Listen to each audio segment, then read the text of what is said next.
We're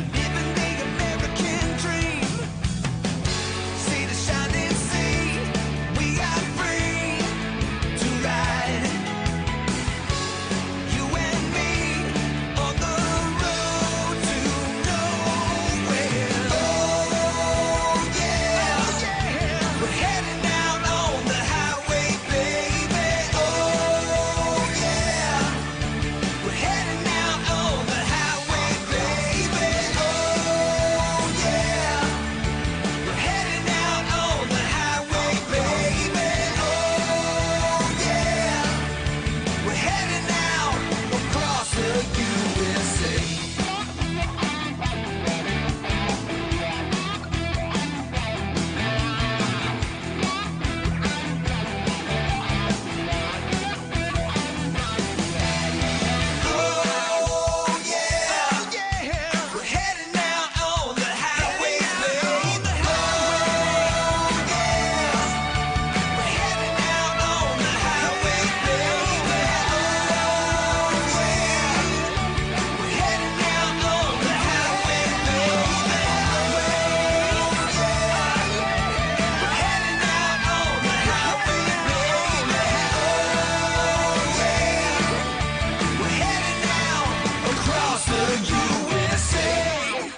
Please take your seat. The program is about to begin.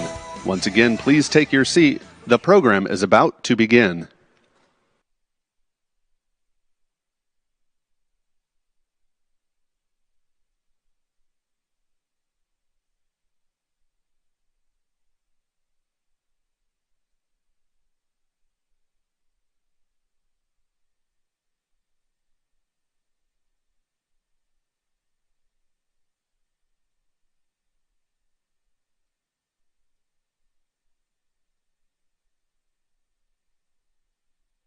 We are joyful warriors. We are going to fight like hell for the future of this country with a smile on our face because our children are watching. Our members build relationships, spread truth to educate their communities, and empower parents to do the same. That is the power of parents. Moms for Liberty were founded by two moms who turned their mission of transparency in schools into a movement that was so powerful they were called domestic terrorists. This year's MVP's most valuable patriots, the founders of Moms for Liberty, Tina Deskovich and Tiffany Justice.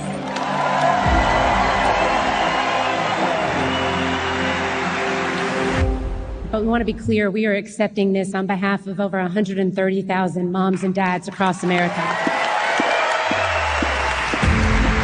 So I came here to say enough. We have a crisis in America in public education. It takes everybody in this state and in this country to care about this issue. Media, step up. Cover the fact that we are in a literacy crisis. This is the future of our kids and our country. Moms for Liberty had a town hall here in New York City. Council members, city council members here, and some assemblymen and women were trying to shut this thing down. Under the guise of literary value, these adults are advocating for the sexualized grooming of children. And that our parental rights have been revoked through the effort of leftist politicians. In support of the parental rights bill, these rights are not given to us by the government.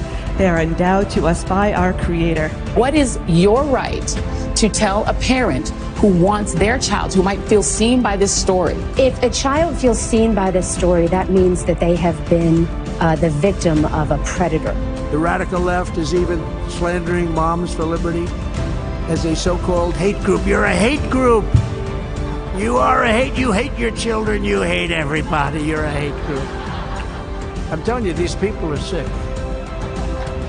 But Moms for Liberty is no hate group. You are joyful warriors. You are fierce, fierce patriots. You're not the threat to America. You're the best thing that's ever happened to America. We have the fundamental right given to us by God to raise our children, to direct their upbringing, their education, their moral and religious upbringing. And once we let the government get in between us and our children, our families are done. Our country is at risk. Please welcome to the stage co-founder of Moms for Liberty, Tiffany Justice.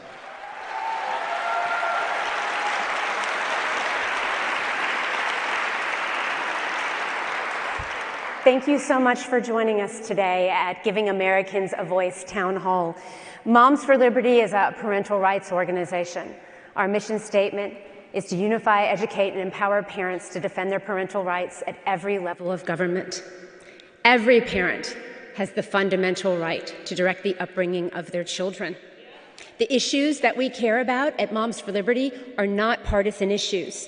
Making sure that kids learn to read, protecting children, parental rights. It's a shame that they have become so partisan, but we're here today to highlight some amazing state leaders that are showing the way forward, state leaders that can be role models for every elected official in America. Today we'll talk about the issues that Americans care about. We'll talk about some of the questions and concerns that our moms and dads have as they're raising children. I watched as President Trump survived an assassination attempt. And when he stood up, he pumped his fist in the air and he said, "Fight, fight, fight." We fight at Moms for Liberty. And there were people, thank you. We are fighting for our country and the future of our children. And there were some people that told us, "Oh, don't use that word fight, Tiffany. You don't want to be too volatile." Well, they're coming after our kids. And we always talk about at Moms for Liberty that we're fighting with a smile on our face. We call ourselves joyful warriors. That's right.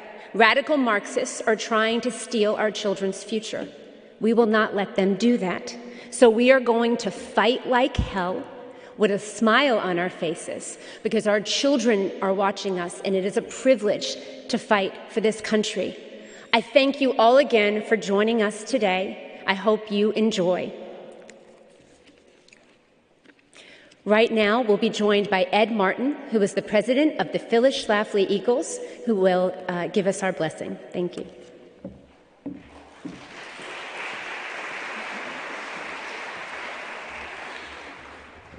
Thank you, Tiffany. Before I begin and before I ask you to join me in prayer, you notice on the lanyard it said we've only just started, or I'm misquoting it, the Moms for Liberty have only started fighting. About 3 months ago, Donald Trump asked me and a few others to be part of the development of the platform of the Republican Party. And within about 36 hours, I heard from Tiffany, and so did two of the other people on the committee that was working on this. And if you go into your copy, I hope you have one, especially if you're a delegate, you'll see in Chapter 7 the fingerprints of the Moms for Liberty and their fight for control for parents and for moms. It's an extraordinary influence that they have and you all have that participate. So it's a privilege to be here, and I just encourage you as we go forward in these important times. So if I would ask you to please join me as we begin and pray. Lord, we thank you for this time together in this beautiful hall constructed by thousands and thousands of people across the ages. Lord, we bless you for their creation, and we stand in awe, Lord, of your creation. And as mothers and fathers, we stand in awe of our children. What a gift you give us. What a gift you give each of us. And Lord, we know a special calling of moms, of mothers. We see it in Scripture, but we feel it in our hearts. And Lord, we raise up our moms right now, Lord. We thank you for the gift of motherhood, and we thank you for in this time of so many changes in the world that there are moms coming together and saying, we know what it means to be a mother. We know how to fight for our children. And as we gather, Lord, we ask a blessing on Mrs. Trump, on President Trump, on that family in this time of unprecedented challenge and hate and fear. Lord, we ask you to bring what you've offered to us, the peace. Bring peace to them and to all of us. In this conversation, Lord, we will hear from these great actors who have sought your wisdom, and in their states and their communities, they've made a difference. Lord, we ask you to continue to inspire them. And especially, Lord, continue to inspire all the leaders to listen to the voices of the moms. Bless Tina and Tiffany and all those who work with Moms for Liberty on the front lines and have their share of slings and arrows thrown at them. Bless them, strengthen them, put a hedge of protection around them. We ask you in this great time, Lord, to hear our praise, our words of praise, and hear our prayer that you bless America again. Bless America for our children and for our moms and dads and for all of us. And I offer this in the name of my Savior, Jesus Christ. Amen. Our next singer will be Monica Kepis, who is a Moms for Liberty leader here in Wisconsin. She's going to lead us in our national anthem, but like a typical mom, Moms for Liberty, before I came out, she said, tell them they have to sing too. It's not a solo, it's a sing-along. So you're going to have to sing or I'm going to be in trouble, and this is not acceptable. So please welcome Monica Kepis. Monica?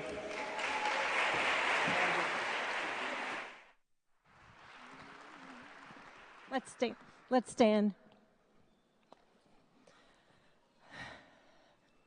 Oh, say, can you see by the dawn's early light what so proudly we hailed at the twilight's last gleaming, whose broad stripes and bright stars through the perilous fight o'er the ramparts we watched were so gallantly streaming, and the rocket's red glare, the bombs bursting in air, gave proof through the night that our flag was still there.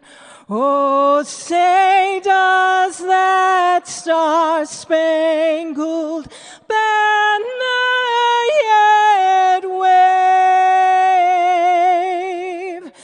o'er the land of the free and the home of the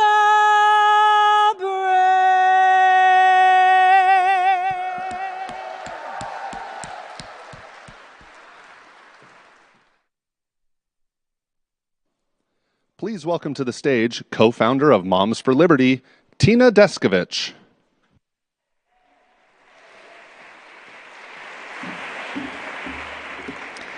Good afternoon. Thank you all for being here. I just want to take a couple minutes to say a few things. And one thing is, there's something going on in our country right now. And you can't see it with your eyes. But we all know what it is. It's the battle between good and evil. It's a battle for the soul of our country. It's a battle for the souls of men and women in our country. And bigger and more focused, it's battle for the soul of our children. Moms for Liberty's mission statement is not a catchphrase. It's not a one-off issue that's going to end in November. Our mission is to save America by unifying, educating, and empowering parents to defend their parental rights at all levels of government. Our focus is to protect children and to protect our rights to raise our children as God intended us to raise them. The enemy wants to come in between us and our children. And once that happens, as you saw in the opening video, our families are done. our communities are done, and our country is lost. So Moms for Liberty is here to fight, fight, fight, and win, win, win, and winning we are.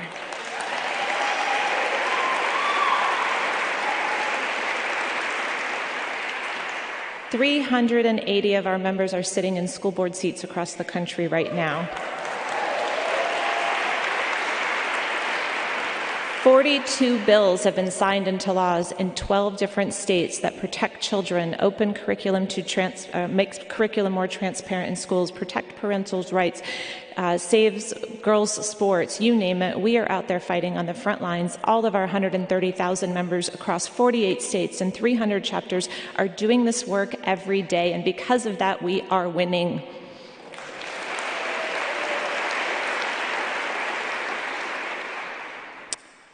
I just want to get off the stage so we can get the more important people up. If you could put my call to action for you guys today. If you're currently not a member of Moms for Liberty, there it is. Pull out your phones right now. Text Liberty to 53445. Make sure you're a member. Some other ways we are winning is lawsuits. And if you're a member of Moms for Liberty, you have the potential, and your children have a potential to be protected from some of the laws and things that are happening in this country right now. So join Moms for Liberty. There's many benefits. You will make many friends. Also, on the other side of the screen, it's not cheap to do this work. We do it on a shoestring budget.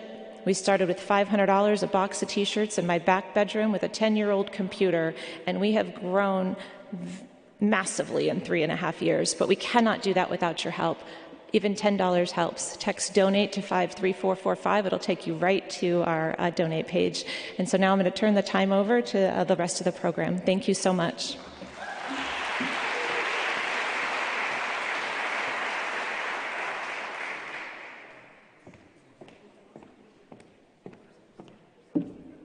So today you're getting a bit of a taste of what it's like to go to a Moms for Liberty chapter meeting. Because our moms don't just talk about doing things, they actually do things.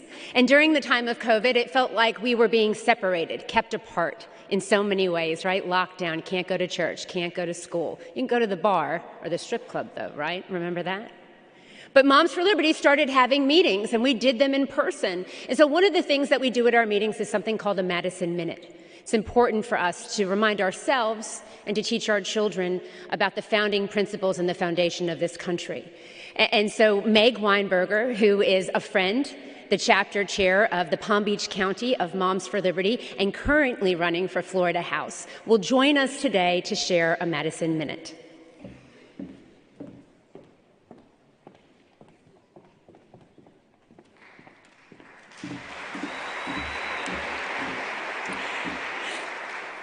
Good afternoon. Well, I have to say, I am a wife and mom to 2 amazing daughters. I'm a foster parent and a mentor to many other amazing children. Running for the Florida State House is something I never imagined doing. Recently endorsed by President Donald J. Trump and Representative Byron Donalds, but he held out for President Trump. I think it's very important. This is the time for all of us to unite and fight for the America First agenda. Thank you, Tiffany and Tina, Pat, Erica, if you're out there, Catalina, thank you for your guidance and mentorship. I'm doing something I never imagined doing, but if you want something done, ask a mom, right? And thank you to all of the Moms for Liberty joyful warriors that are fighting for our children. My Madison Minute. These are the times that try men's souls. The summer soldier and the sunshine patriot will, in this crisis, shrink from the service of their country. But he that stands by it now deserves the love and thanks of man and women. Tyranny, like hell, is not easily conquered. Yet we have this consolation with us, that the harder the conflict, the more glorious the triumph. Thomas Paine, The Crises. God bless you all. Thank you.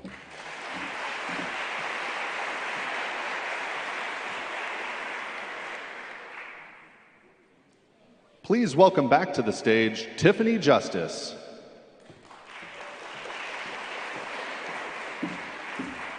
Now I have the pleasure of introducing someone very kind. I ran into him at the airport in Washington, D.C., if you believe it, Governor Scott Walker, your 45th governor of Wisconsin. Let's give him a round of applause. A couple months ago, I said, Governor Walker, I want to do this event during the RNC. I don't know what issues will be covered on the convention stage, but Moms for Liberty members are concerned and want to talk to the people. Would you be interested in helping us with this event? Would Young America's Foundation serve as a sponsor? And would you help us to welcome everyone to your beautiful state? And so without further ado, Governor Scott Walker.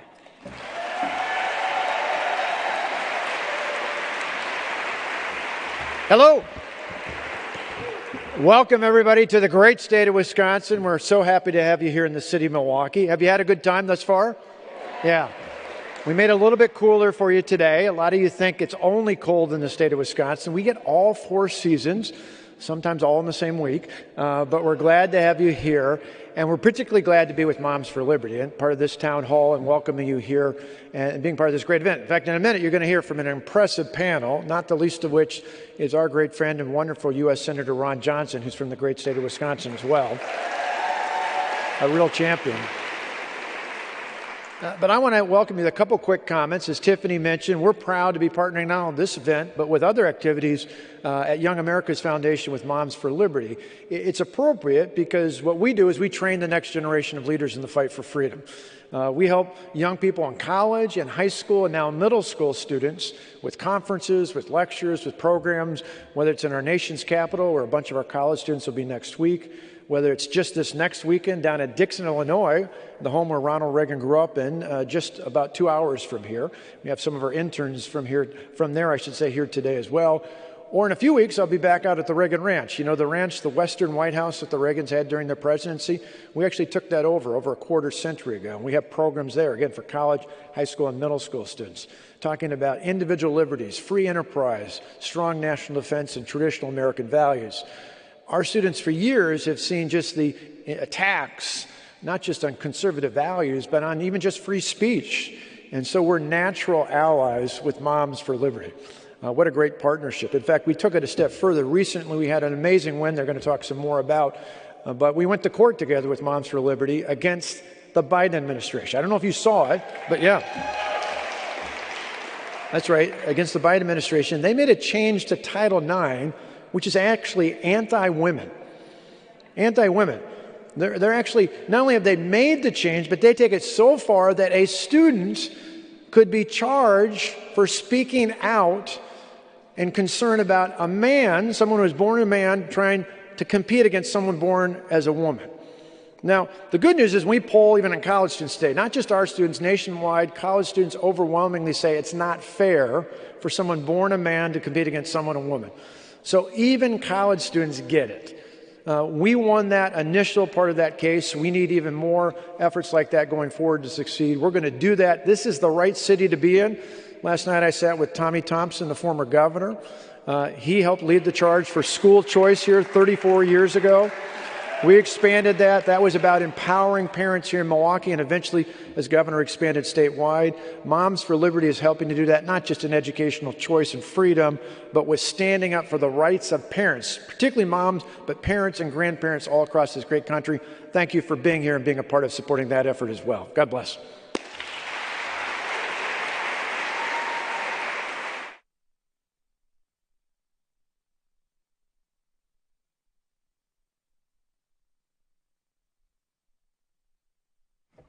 Sometimes there's the voice of God, they call that, and sometimes there isn't. So I am joined by my good friend, John Solomon of Real America's Voice. Good to see you all. And some pretty amazing elected officials. Come on, Byron. He was busy. Byron's been very busy. If you didn't hear him speak last night, he had an amazing speech on the convention stage, and we were all so incredibly proud to watch him speak. Please, let's have a seat. And so, you know, pulling off events like this, going on TV a lot, I had never done anything like that in my life. And I met John, and he's been such a good friend, and he's given me advice. He's been an amazing mentor. And I said, what do you think we should do? Should we get this beautiful, beautiful place look at this amazing building, and should we try to do an event? And he said, heck yeah, Tiffany, try to do an event, right? It's so exactly thank you to John. So actually, I took my wife here from one of our first dates, believe it or not. Yeah, Really? long time ago. Yeah, That's awesome. A lot of. So we're joined by some amazing elected officials. Harriet Hageman is in the first seat from Wyoming, a House representative. Harriet represents the beautiful state of Wyoming, and Harriet sits on the Constitution and Limited Subcommittee, Limited Government Subcommittee, that I testified in front of when I had to go and tell America that the FBI was contacting moms after they spoke at school board meetings. So thank you for coming, Harriet. Byron Donalds from Florida, a good friend of Moms for Liberty. Byron currently serves in the House of Representatives, and he represents Florida's 19th Congressional District along Florida's Gulf Coast. He's a dad and has 3 boys, and his beautiful wife, Erica, is a good friend of Moms for Liberty. And then Senator Ron Johnson.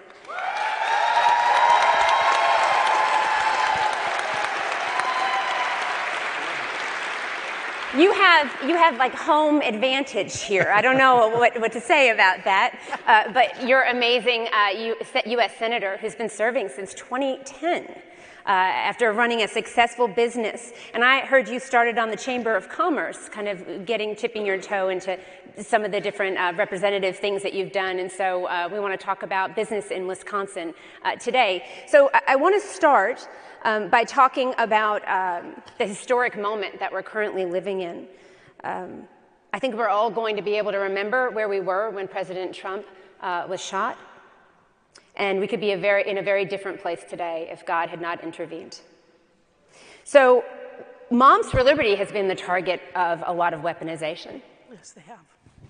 And when I told Scott Pelley, is CBS News here? I hope CBS is here. When I told Scott Pelley on 60 Minutes that the FBI had contacted one of our moms, had called on the phone, he said, no, they didn't. And I said, no, sir, they did. He said, the FBI doesn't call people. That's a lie. And I said, no, sir, in fact, they did. And we dropped it, but CBS, you might want to pull that video and see that. We've been doxxed. We've received multiple death threats. And what we stand for is liberty. It's in our name. It's who we are. We want parents to have a voice in their kids' schools. So my question is this. Do you think part of the unthinkable violence against our American president, former president, we saw this weekend, comes from years of labeling anyone who stands for freedom, like President Trump does, like we do, as a threat to democracy? And I'd like to hear from all of you. Harriet, if you'd like to start. I absolutely do. I think that we're in a very strange moment in time in the sense that if you believe in freedom and liberty, they call us fascists. And they put President Trump on the cover of a magazine, equating him to Hitler. And as I have said over and over again, there is only one Hitler. And every time that you compare someone to that, you are really denigrating what happened during World War II. It is totally ahistorical. And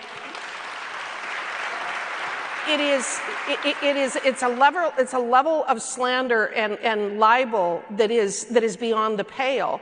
But when you have the media as well as political leaders who continuously state that we are a threat to democracy, even though we're not a democracy, they don't understand that yet, but that we are a threat to democracy, that we're a threat to freedom, that we're going to start throwing people in jail and we're going to imprison them if we get elected, not focusing on policy. And I think that's the significant issue here, is that they have demonized us for so many years because they can't beat us on policy. If I stand on a debate stage with a Democrat and I talk about policy, whether it is regulatory reform or what the FBI has been doing since 9/11, or the ways in which our government has been weaponized against us, I can win that debate any day of the week. I can talk about policy. I can address policy.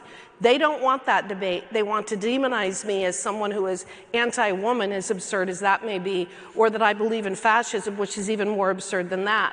But that's what they have done. They are attempting to otherize us. They are attempting to make it so that people will not vote for us purely out of fear rather than out of policy, and that needs to change.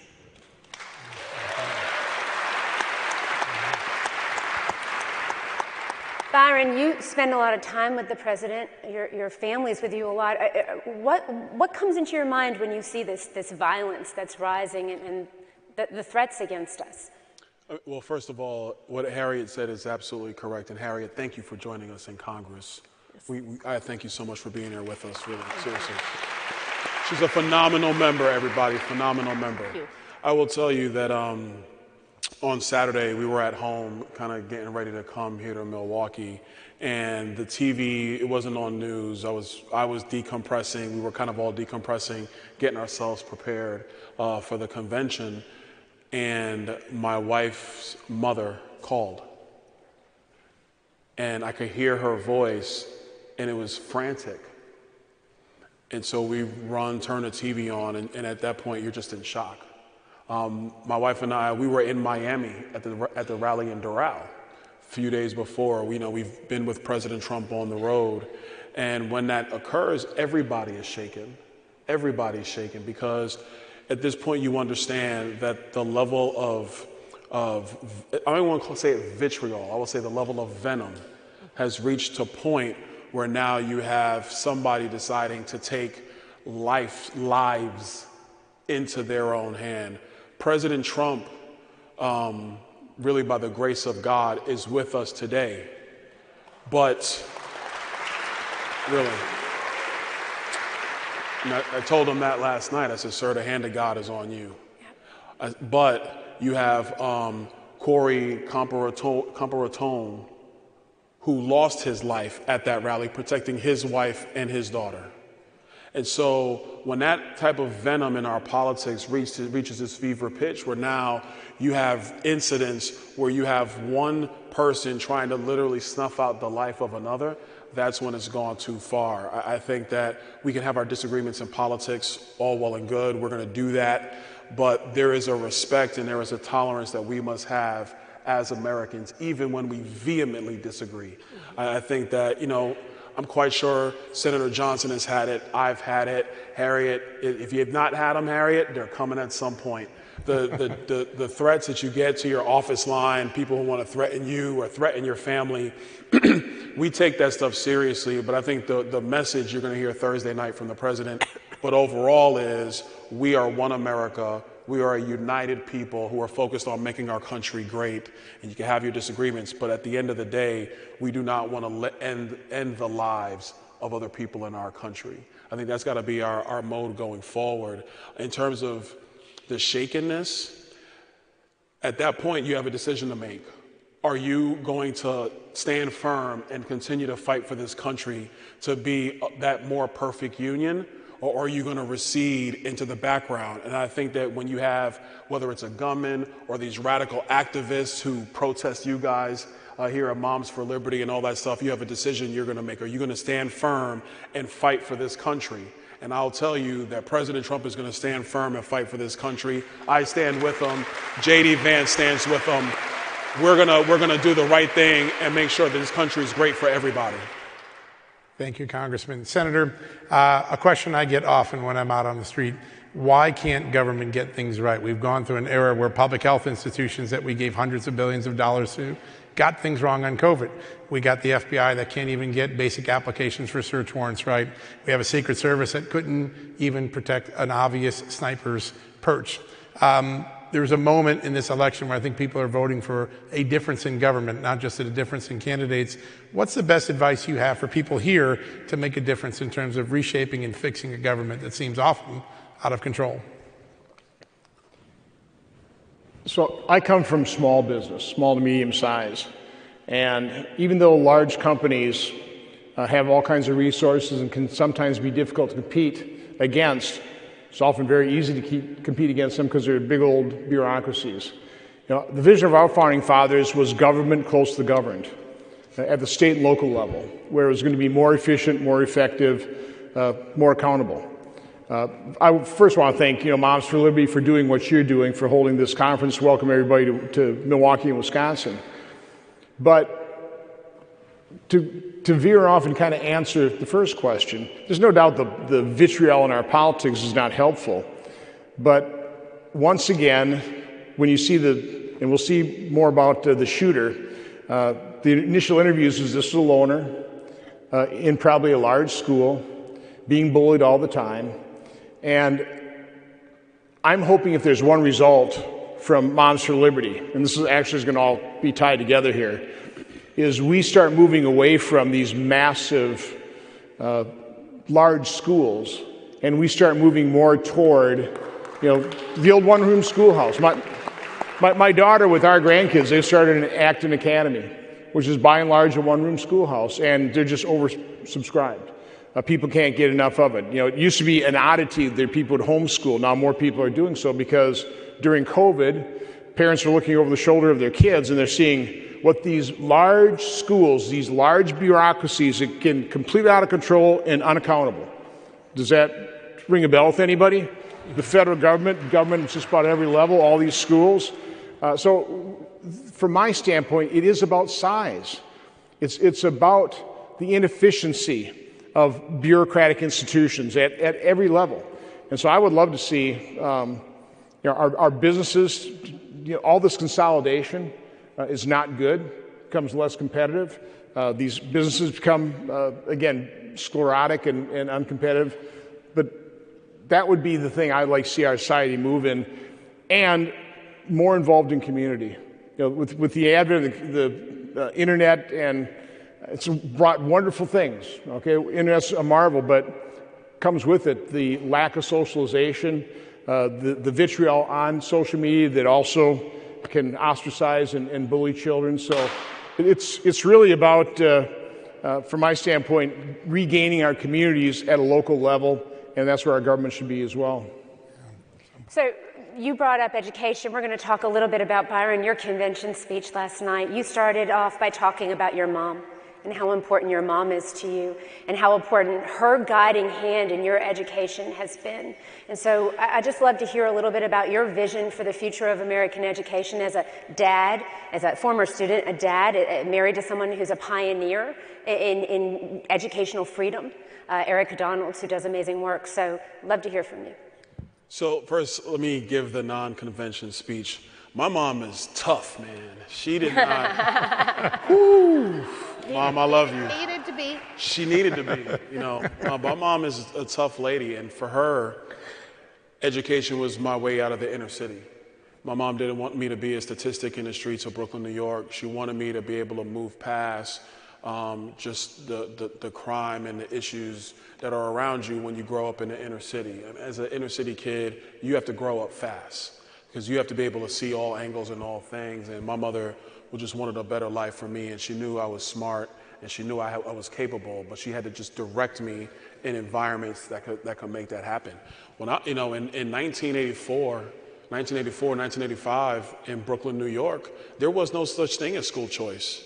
No. It didn't exist.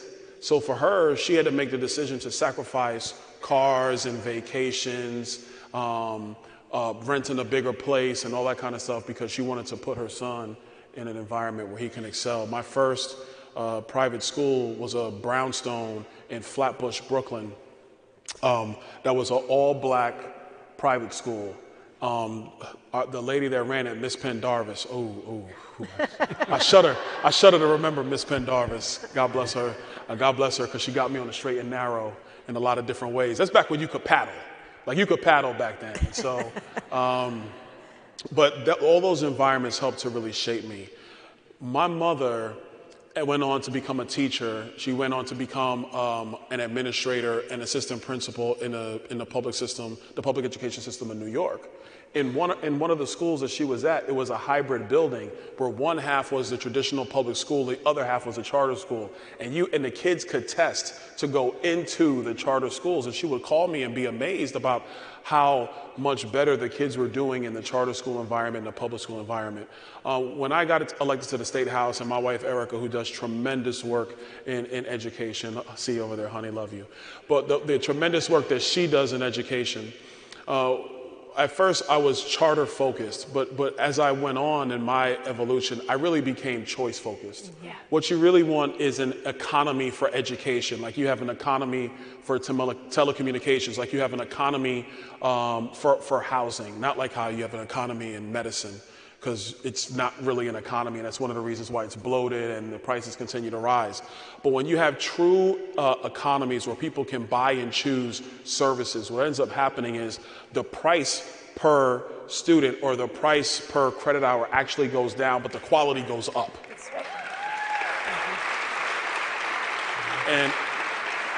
And I firmly believe, whether it's Florida, Arizona, so many other states are now following that model.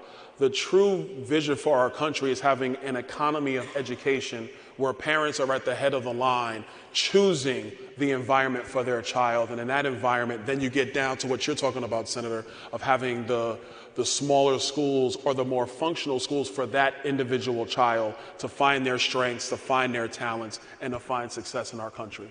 Yeah, so important. As a young reporter, we're sitting in the home of the original school choice movement. It was here in Milwaukee. A Democratic state lawmaker named Polly Williams reached across the aisle to a Republican governor named Tommy Thompson, and that gave birth to an extraordinary movement. We're in the second generation now of school choice. It's school choice 2.0. Congressman, I want to ask you, what are the things that members of Congress are talking about to move things forward, like these experiments in Oklahoma? There's a lot on the table. Does Congress see it? I think that we have to acknowledge how we got here. So I'm going to give away my age. I graduated from high school in 1981. What happened in 1980? The creation of the Federal Department of Education. So I went to a small school. I graduated from Lingo Fort Laramie High School. My graduating class was about 30 students, but I had phenomenal teachers. But they were not dictated to by the federal government. It was a state issue, and it was state controlled, and it was controlled by our school boards. So coming from Wyoming, most of our schools are pretty small. We don't have very many big cities. So my story is pretty common in the state of Wyoming. We have a young woman right here who was homeschooled, who is highly, highly successful, as has her sister been. My mother was a teacher in a one-room schoolhouse from 1946 to 1952 in Montana, where she taught 1st through 8th grade in one room, survived the 1949 blizzard, taking care of children as she went through that, had highly successful students. I went to Casper College on a livestock judging scholarship. I went to the University of Wyoming, received a bachelor's degree. I received my law degree, and I practiced law for 34 years as a trial attorney, primarily against the federal government, before I became a member of Congress.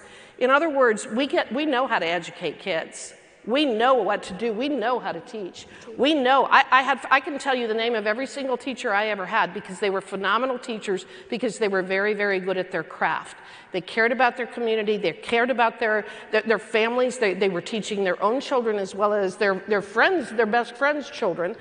But the fundamental problem that we have in the United States was the creation of the Federal Department of Education. And I have a speech. I talk about inflection points in the United States that changed the trajectory of our country. And one of them was what happened in 1980 when Jimmy Carter created the Federal Department of Education. So I am actually working with Thomas Massie, and he has done a bill to abolish the Federal Department of Education. Now, that's a long-term plan, because that's an $80 billion behemoth that we're going to have to figure out what to do. This isn't an easy solution. I know that. I'm not silly. I'm not stupid. But I recognize that we've got to start somewhere. And if we're going to do it, we've got to bring education back where people care. As the senator has said, you're focusing on small schools because you're focusing on community. You're focusing on the fact that we are responsible for each other. I come from a very large state, but I come from a very small population. And we care about each other, and as a result, everybody is an educator in our state, whether they're in education or not, because it's our responsibility to do that. And that's why I do agree with you that it is incredibly important that we go to that model, the model that you've talked about, school choice, whether it is a homeschooling program, or it is a charter school program, or it is simply a public school that recognizes that our ability to educate, or our knowledge, our ability to educate kids is something that's inculcated in us from the time that we're very young. We're all educators. Every single person in this room is an educator, whether you have children or not. We educate when we care about our communities. And that's why I think that it is so important on so many different levels that we have to take power out of Washington, D.C. This is one of the places where we start. There are other areas as well, and I've got a lot of other ideas. But education is a really good place to start to return this power to the communities and to return the power to the parents and the people who care enough about their children to make sure that we're not raising kids like that kid that did this on Saturday. Thank you. So I would like to do a panel similar to this at the Democratic National Convention. So far, I've had no luck having any legislators being willing to join me. Yeah, there you go. But Byron and Senator Johnson, to you, how have these issues become so partisan? And are there ways that we can help you in our own communities to try to make progress in Congress to move our country forward? It's not a very easy question. I mean, I can't explain the level of vitriol in our politics today. You've got two visions for America. You've got one of the left that wants to control people's lives. I don't get it. I mean, my life is enough of a challenge to control myself. Why would I want to control somebody else's life? But that's what the left wants. They want to consolidate power. You know, we're the party of freedom, which entails responsibility. So it's very difficult to really. I can't get inside the mind of a leftist. It just makes no sense to me. But I know it's destructive. And you know, we have the model that works. You know, to kind of get back to the school choice, that there are two areas of our economy that we are always dissatisfied with, right? Education and healthcare. Even think about it. What are the two common denominators of both of those? They've pretty well removed the benefit of free market competition in both. You know, I used to run a plastics manufacturing plant. I would have loved to have been a monopolist, because if I was, you know, my prices would have been a whole lot higher. My quality and customer service level would have been a whole lot less. So that's what a free market competition does. It lowers price, improves quality and customer service. Gee, isn't that what we'd like to have for healthcare and education, which is why school choice should be universal. You would, you know, in Milwaukee, I don't know the latest figure, but it is well over $20,000 per pupil, and the schools are failing. Can you imagine if you gave a responsible adult, you know, 20 kids and $25,000 a kid, you know, $500,000?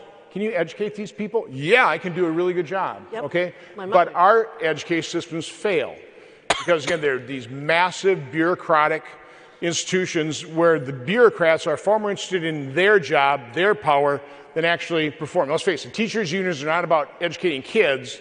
They're about benefiting themselves. So again, there you go. There's the difference in really our world vision. Bigness, control, bureaucracy, versus the vision of our founding fathers, God-given inalienable rights, and then allowing us to use those rights to dream and aspire and build and create this marvel of a country. And we're just on the right side.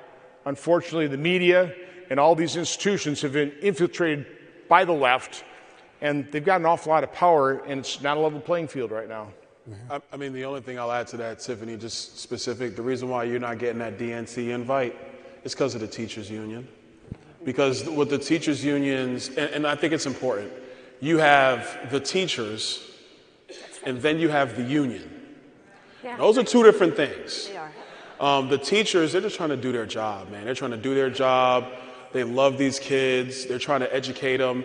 I think a lot of stuff that they get either from the unions or from teacher training courses, etc. Some of that stuff is a lot of foolishness and doesn't really help actually educate children. But there are a lot of teachers in our country who really have Americans' children at heart and want them to do great. The union is focused on union power. And I think it's important. We always got to separate that. And so the Democrats, let's also be very blunt, they can't win elections without the power of unions, specifically the teachers union, which is basically the public sector unions. They need that power. They need that machine, if you will, for them to turn out votes in elections. This is why they will never go against the union. But the thing that is changing in America is that you have more parents, and this is where Moms for Liberty has been a true leader and a true champion in this.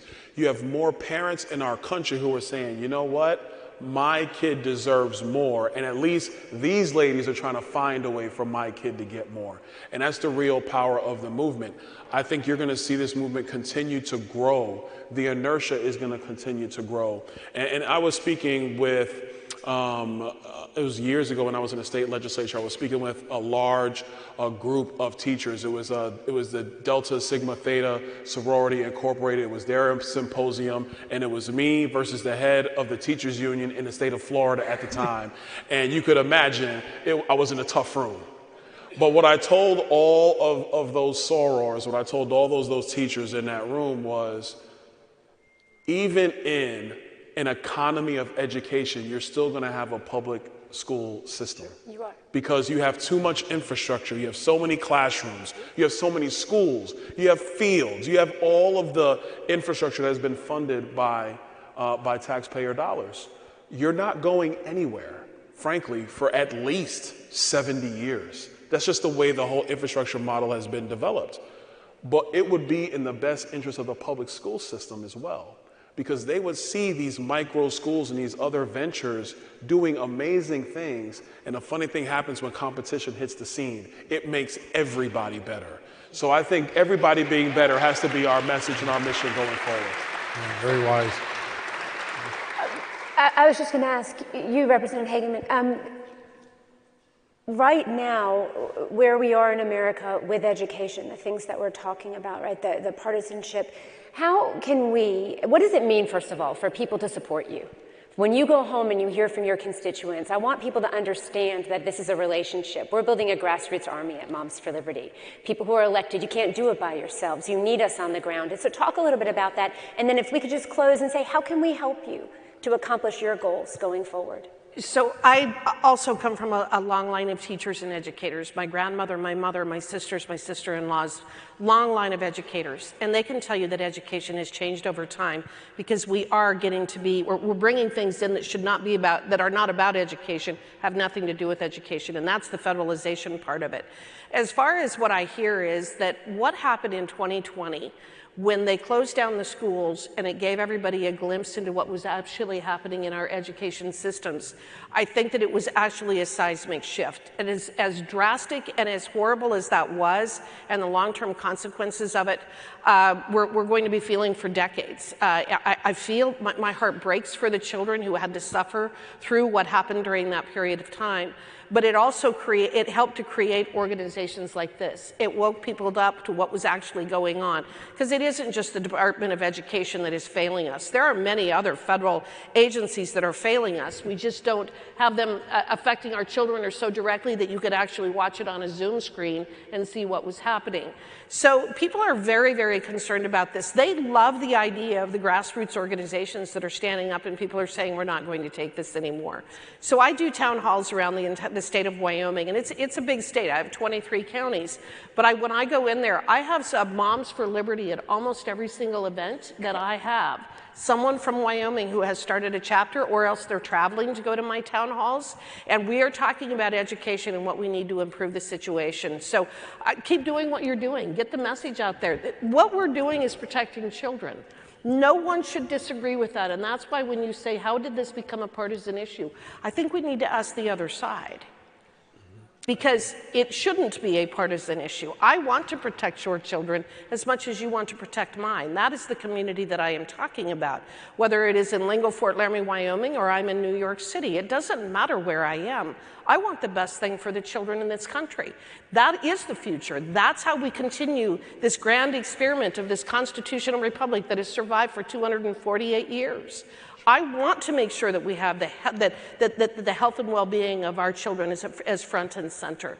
So continue doing what you're doing. Continue to fight for our kids. Continue to fight for our families, because it really is what sets us apart from every other country on earth, is that we have the freedom to take care of our kids, to make sure that they are getting the best education. We need to keep fighting for it. I told y'all Harriet was awesome. I told you. I told you. You're right. Yeah. Real quick. And this is not on the topic we're discussing, but Harriet did bring up Thomas Massie. I'm not sure if people really know this, but Thomas Massie is one of the great members of Congress. He lost his, his wife about a week and a half ago. She died unexpectedly. So we would ask all of you to just keep Thomas and his family in your prayers while they're going through this time period. That was the love of his life, and it was a shock to him and a shock to his family. So please make sure you pray for Thomas Massey. He's a great American. Thank you. Yes, a very big tragedy. All right, we're out of time. We're going to go down one rapid-fire question here. We're 4 months from election. If the wise people of America give Republicans the House, the Senate, and the White House, what's one thing you think that Congress can get done in the first year that will make the moms and dads, the grandmas and grandpas, and the aunts and uncles in this audience feel like there's progress towards this education and parents? Start with you, Senator. So what we have to get done is we've got about a $4 trillion tax increase facing us in 2026 because we weren't able to make all the tax cuts permanent. So we need to run the table so we can have reconciliation. And the number one criteria for what we do should be to simplify and rationalize our tax code, but whatever we do, we need to make it permanent. I would say it's really twofold, and that's, Senator's absolutely correct. Obviously, the big one is we have to be able to secure this border and send a lot of people back to their countries. But President Trump will do that. Oh, I know, he's going to do We're that. not going to get help from Senate Democrats. But I will tell you, the deportation aspects of this are going to be really important because in a lot of our inner city schools throughout the country, you have young kids who are already a year or 2 years behind. Now they're having to compete for resources with young kids who are in the country illegally because of what Joe Biden has done. And that's some of the pressure Harriet was talking about. The big thing is that first step in terms of how are you going to deal with Title I funding actually going to the kids who truly need it in our country and redirecting that in a lot of respects around the bureaucracy and directly to the families that need it most. I think one of the most important things we can do is return power to the people and to the states, and we need to take power away from unelected bureaucrats. And the Supreme Court began that process, right? Yes, That's it. Thank you so much for joining us. We really appreciate your support at Moms for Liberty, and we look forward to working with you in the future. Thank you. Thank you all. Thank you.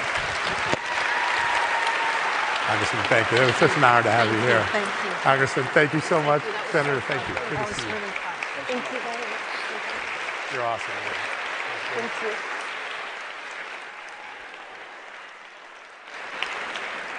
This program and this day today is possible because of some very kind and generous sponsors, one of which is Public Square.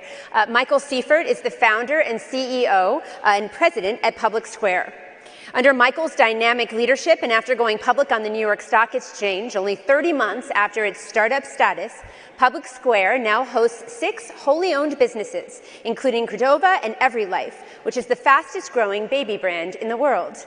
Michael's commitment to truth, liberty, and conservative principles drives everything he undertakes as he strives to make a positive impact on those around him while leaving a lasting legacy in both the tech and political spheres. I welcome to the stage to tell you a little bit more about Public Square, Michael Seifert.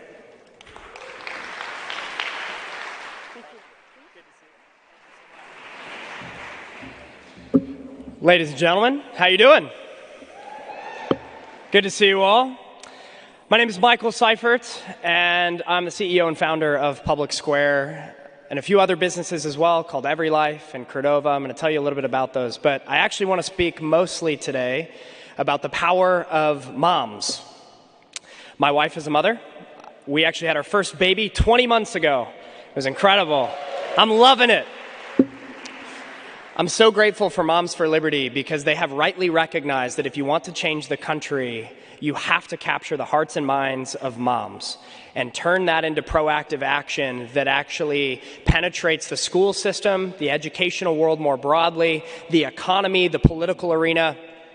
And we actually, as a business, in 3 years, in fact, we only launched about 2 years ago. We're the nation's largest marketplace of businesses, over 80,000 businesses that celebrate life, faith, family, freedom. That way you can spend your hard-earned money with businesses that are not opposed to your worldview, but actually celebrate your worldview and protect Main Street America while they're at it. And I'm here to tell you, we never could have built the business that we have built today. We grew faster to 1 million members than Twitter, Airbnb, Spotify, purely because the power of moms. It's amazing. I was actually initially awakened to this concept of a parallel economy or a freedom economy that would reject the tenets of ESG and the sort of woke-driven capital and instead embrace this economy that's centered on the values that made our country so strong. I was originally inspired to this idea all the way back in 2014. I was driving in St. Louis, Missouri, visiting some family, and I passed a Chick-fil-A. It was a Tuesday morning at 11 a.m., so breakfast had passed. It was that weird in-between time between breakfast and lunch. And I look to my right. I'm on the phone in the car. I look to the right, and there's a 2-hour line out the door of Chick-fil-A.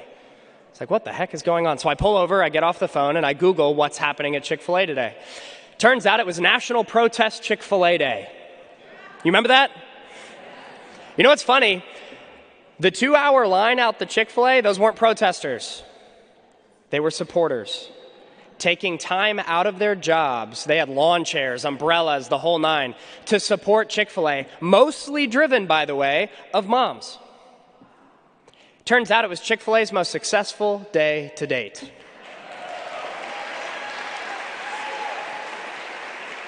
Fast forward to 2020. Y'all know Goya? You know Goya? Great food. Largest provider of Latin American food in the United States. CEO Bob. Great man, a real patriot. He came out in 2020 and was asked in an interview, who are you voting for? And he said, I'm voting for President Trump. Sue me. Alexandria Ocasio-Cortez, Congresswoman from New York City. Yeah, those boos are merited. She came out and said, as a representative of women across the country and as a representative more specifically of Latina women or Latinx women or whatever it's called, of Latina women around this country, I call for a boycott of Goya. You remember this? You remember what happened after? It led to the most successful month Goya had ever had. To the point, by the way, that the CEO hung up AOC's picture in the hallway and gave her Employee of the Month. It was awesome. You know who powered that? That hopeful demonstration of not even a boycott, but an actual boycott, a surgence of supporting something they believed in, to stand with somebody in a company that made them feel like they're not alone in their values. Mostly moms. Moms make over 70% of purchasing decisions for the household. Some of the husbands in the room are like, it's 100%.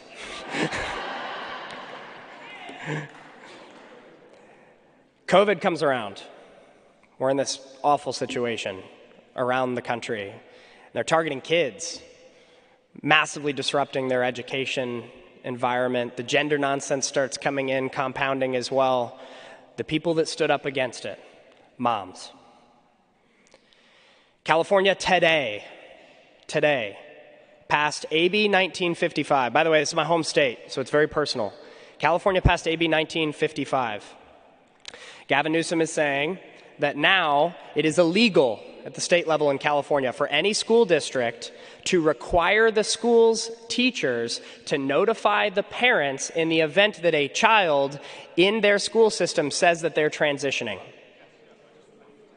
A teacher now not only doesn't have to tell the parents, it's illegal for the school to even ask the teachers to tell the parents.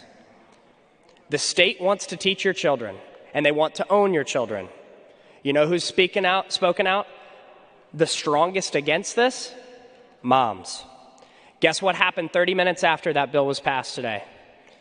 The mom audience, the mama bears of our country, spoke loud and proud, and they got the attention of the wealthiest man in the world, Elon Musk. And 30 minutes ago, while we're sitting here, he announced that he is moving SpaceX and X out of California.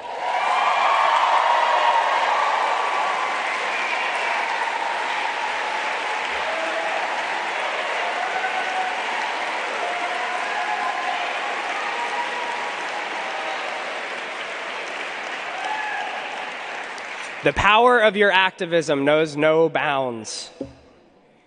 Target last year goes wild and decides to try to indoctrinate your kids along nonsense gender theory. The mom stood up. It led to Target's first quarterly earnings miss in 6 years. Their stock got downgraded twice because you stood up and took your dollars elsewhere.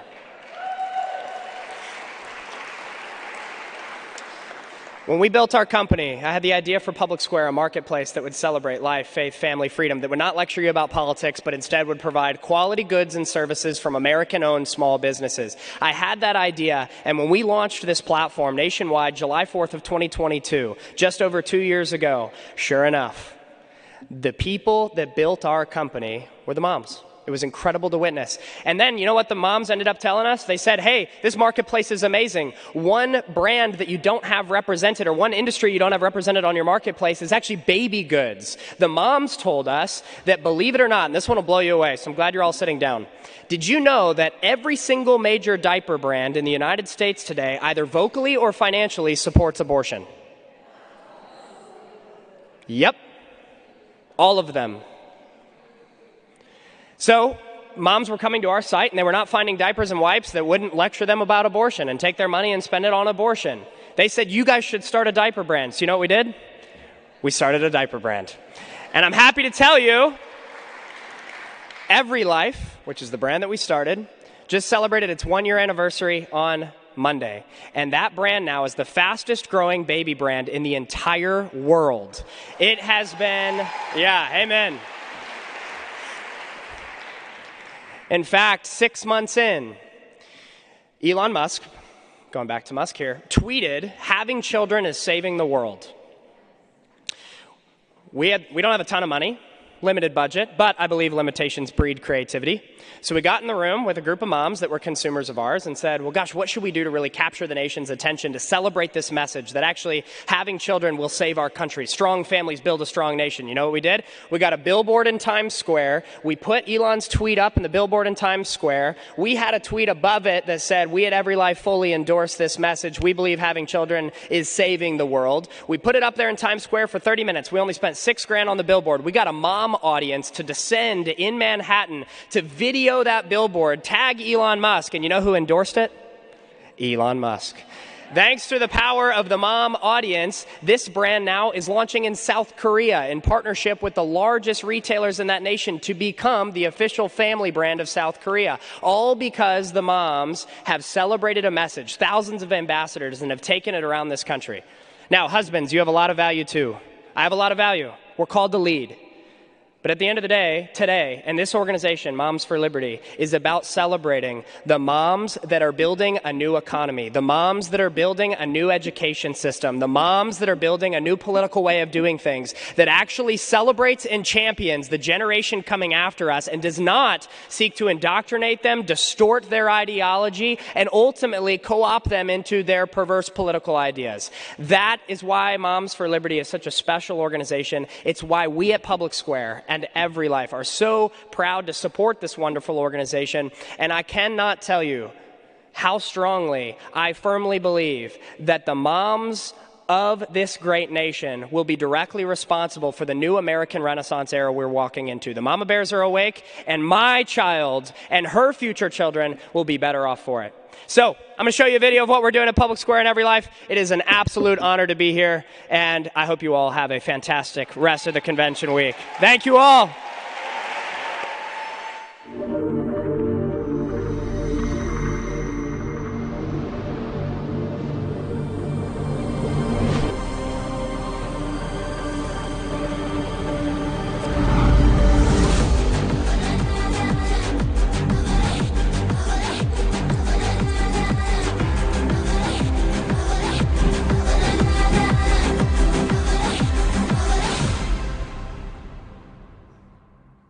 Please welcome back to the stage Tiffany Justice and John Solomon.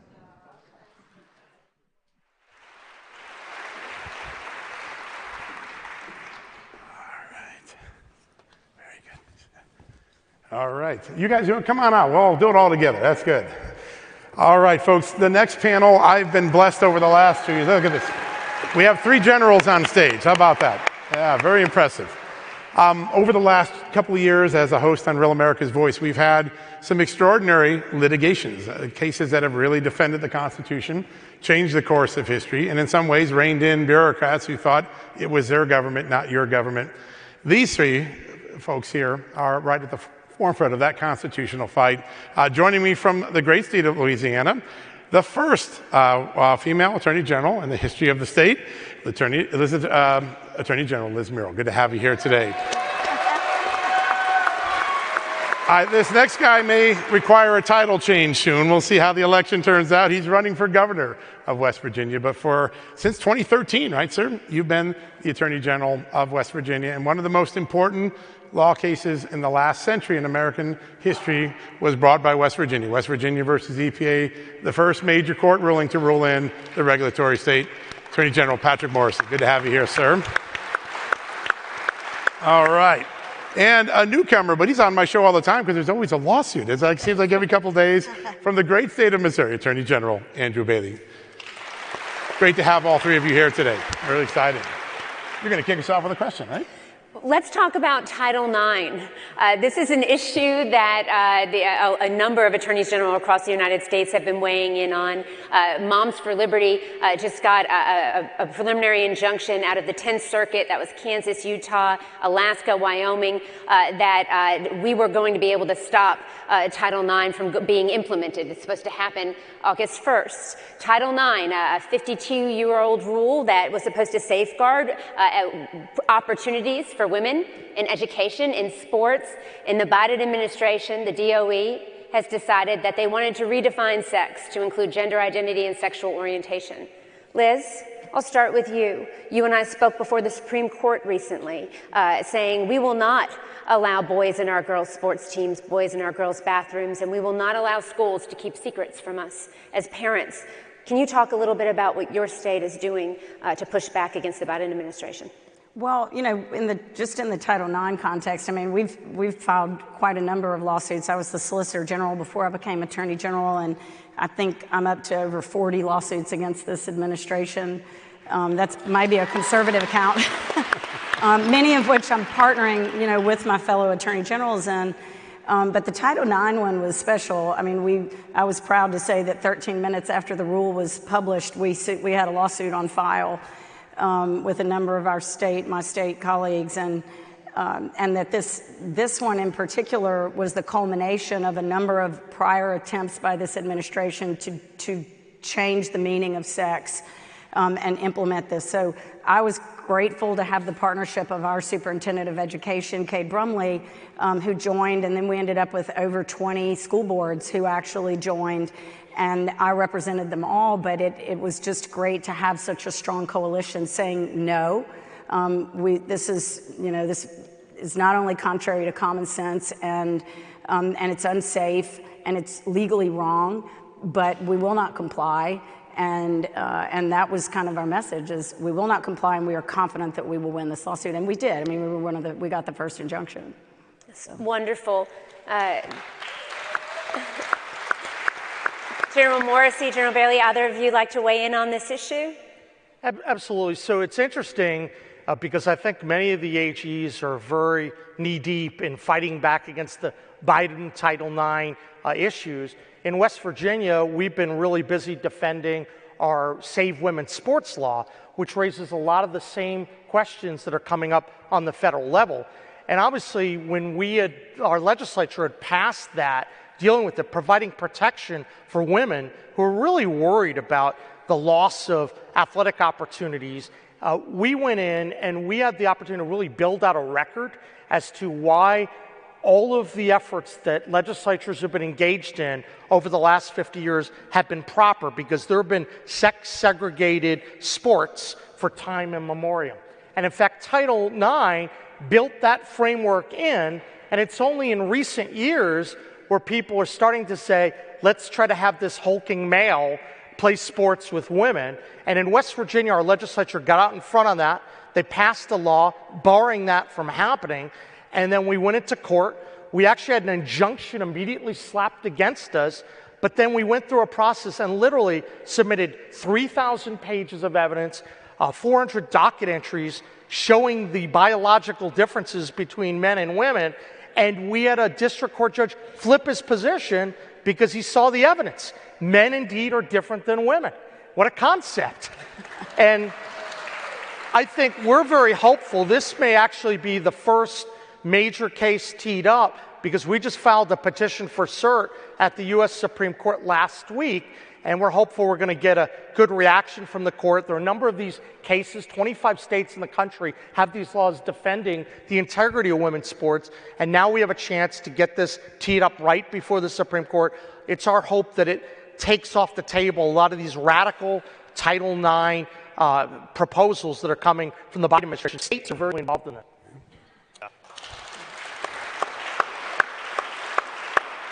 It amazes me the woke left's war on women. You know, the left used to champion women's rights, and for more than 50 years, Title IX stood as a monument to women's equality. And it is under attack from the radical left. And they want to pervert the law to achieve a radical left-wing policy objective that they could never get through Congress. And it's not just that it's a bad policy position for public safety and fairness reasons and for federalism reasons, that it infringes upon states' rights to regulate their own athletic competitions, but it's a bigger problem than that. It's a usurpation of power by this administration using an unelected bureaucratic empire, the administrative state, this soft despotism. Our founders certainly understood that diffusing power over three co-equal branches of government was essential to maximizing our individual liberties. And when you have unelected bureaucrats unaccountable to the people who are making these types of rules, and when it directly contradicts with the plain text of the statutes, you've got constitutional, legal, and policy problems. Was proud to file suit, and we're going to keep fighting on this issue. And I think that our colleague that I filed suit with, Tim Griffin in Arkansas, said it best at our press conference. He said, "Who is for this? Right. Who thinks this is a good idea?" Yeah. I think a lot of people in California are asking that question this morning. Last night, Governor Newsom signed a bill that basically said bureaucrats know better than parents what to do with children. That sentiment is sweeping across the Democratic Party in many states. I'd like to go all the way down the line. Start with you, General Bailey. Come back this way. How are each of you trying to fight that sentiment in the courts? Yeah, I think it's a distinction in just some basic, fundamental, irreducible, axiomatic principles of belief. I believe that our rights come from God, not man. And that I believe our Constitution is to protect us from the government, and the government exists to protect our rights. And anybody who can't say that clearly is on the wrong side of that issue, and the left has clearly rejected that approach. General Morrissey, I know you've been fighting this for a long time. You've seen it. Absolutely. Look, I think it's amazing that for such a long time in our country's history, everyone seemed to know the difference between men and women. And now the concept that you're going to segregate sports, locker rooms, changing rooms, and that it's not correct to distinguish on the basis of biology, this is an absurd concept. And so we need to be able to say that. I read about Governor Newsom signing that into law, and I think I sent a note to my team. I say, in a few months when I'm governor, we're going to put protections in place against all that nonsense, because we have to make sure that the insanity where you go into a classroom and you have people that the kids are saying, well, I have to be called by a particular pronoun and person. We have to restore sanity. And one of the things that I think state attorneys general do is that we assert the proper constitutional governance. So these issues ideally wouldn't have to be addressed on the national level, because most of the problems in our society should be addressed at the local level, the state level. So that's why I can speak to this as hopefully the next governor of West Virginia. In West Virginia, we're going to be basing our decision still on biology for the foreseeable future. How about that? Don't know. I think that what we're fighting, part of what we're fighting for, obviously we are not the only ones we're never going to win this fight if it's all just being a court fight. Right. But we're in the courts and we're fighting to maintain the decision-making power where it belongs, with parents, with families, with, our local elected officials to decide curriculum and things like that. And what we've seen is a movement over time to try and nationalize curriculum decisions, and at the end of the day, what this Title IX rule did was it was going to socialize and institutionalize and normalize conduct teaching, starting in kindergarten and nursery school, where these kids were going to be socialized at a very, very young age to say things like, what's your pronoun? I mean, you think about a kindergartner saying, what's your pronouns? I mean, it is changing the way their brains are wired. And so at the end of the day, like, we have to fight this in the courts, but what we're fighting for is to keep control, and the people we need most involved in this fight are you. That's right. Because we aren't going to win this fight in a courtroom. We're going to win the ability to fight another day in the courtroom, and we're going to win the fight in the kindergarten classroom and in the school boards and in our local, involvement where we say no. So, yes, sir. I just wanted to amplify Liz's point. So interestingly, in West Virginia, as this issue was reaching a fevered pitch, we have a scenario where there is a biological male identifying as a female, and one of the most powerful moments in West Virginia over the last year is that there were 5 little young women. These are brave, courageous women. They actually decided they were not going to participate in the track meet. They were protesting because it was fundamentally unfair. It went viral, and I will tell you, to Liz's point, we win this not just in the courts of law, we win this by our kids, our parents, teachers, people across the country recognizing the basic differences here and why this is an all-in cause. So I'm going to jump in here and say, I promise you, if you can stand up and hold the torch of liberty and share that message in your community, you are not the only one that is thinking that, but you need to stand up and tell the truth on this issue. So thank you for that. Yeah. General Bailey, you have been shown yourself to be in a real champion of the First Amendment. And we talked about school boards for a minute. You're the top cops in your states, right? Our mics were being shut off left and right. We had moms and dads getting up at school board meetings concerned about the curriculum, concerned about schools being shut down or forced masking, quarantining. We cannot stop talking about COVID. We need to continue to talk about and make sure people remember how horrible it was so it never happens again. But what were your thoughts as you saw school board members directing police to escort parents out of rooms and to shut down mics? Yeah, disgusted. In Missouri, we don't co-parent with the government. That's right. Let me say this, as a parent of 4 small children, this is personal for me. I'm invested in this issue personally and professionally. And so let me give you an example where the rubber hits the road. We had a school district in Winsville, Missouri, that was going to adopt a radical transgender bathroom policy. And they were going to do it behind closed doors without meeting the public notice and meeting requirement and allowing the parents to have a voice in that process. That is illegal. That violates Missouri's open meetings law that the Attorney General's office has broad enforcement authority over. And luckily, we had some board members who were whistleblowers who came forward and swore out affidavits saying, this is wrong. This shouldn't be happening. And you know what the other school board members and the superintendent's response was? It's none of the parents' darn business. Are you kidding me? Are you kidding? So we filed suit. We put a stop to it. The superintendent has resigned, and we're not done yet. Yeah, that's right. We're not done yet. And that's just the first piece because the fight goes on. So we're going to force the board to hold meetings, reject that kind of radical transgender ideology, give the parents a voice in the process, respect parental rights. But then you have this other thing that's going on where the members of the school district, so not the school board, not the elected members, but kind of the deep state, began retaliating with an investigation against the school board members that blew the whistle. So we had to move in and use whistleblower protection laws to then protect those affiants who are willing to come forward and say that that what had happened was wrong. So it's a fight on all fronts on this issue, and we're going to respect parental rights in the state of Missouri, ensuring not only the safety of the children in the public education system, but also that the things they're exposed to are consistent with the parents' values. It's a simple formula. Yeah. So many parents looking for that common sense. It just seems to have escaped so many places.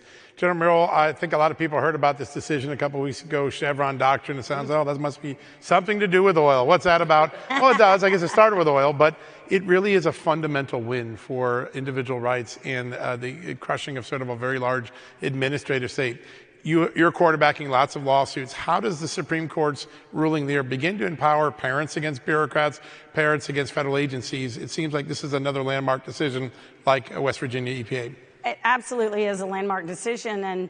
you know, for a little kind of background for those of you who don't know anything about Chevron deference, Chevron deference is just a concept that's implemented by the courts to give deference to administrative agencies on their interpretation of regulations or statutes.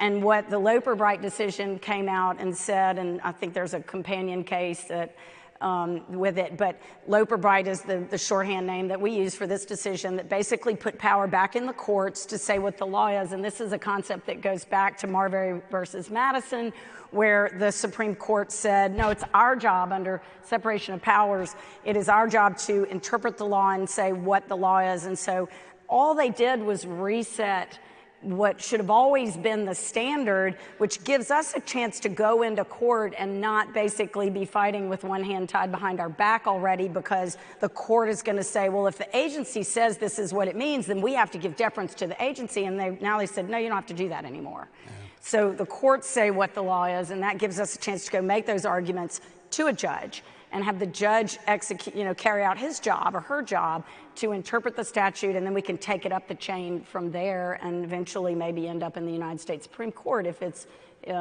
that's where we go. But it takes a lot of discretion and power away from agencies, which this administration has really, really used to its advantage more than any administration that I've ever seen. Yeah, no doubt. General Morrissey, did you have something you wanted to add? Absolutely. So one of the big goals of the Republican attorneys general over the past 12 years, I've been AG since 2013, has been to wipe out Chevron deference. And I think the reason, thank you, the reason why so many attorneys general have been focused on this is because this is at its core one of the most important parts of our constitutional structure. When you think about how a bill becomes a law and then what happens thereafter, you're usually not thinking about things where an agency bureaucrat acts without any power just because the matter is complicated. This was one of the most absurd decisions out of the Supreme Court we had in a long time. And so the goal has always been that if you're going to legislate on a particular matter, my goodness, Congress, being the body with legislative representatives across the country, should act. And if the agency obtains power, it should be clearly articulated to the agency what that power is all about. So I think what you're seeing with Chevron deference, and when you saw with the major questions doctrine, our big West Virginia v. EPA case, is that the courts are looking much more so as to whether that power was delegated to the agency. And if it does, hey, that's great. That's consistent more with how the founders envisioned separation of powers.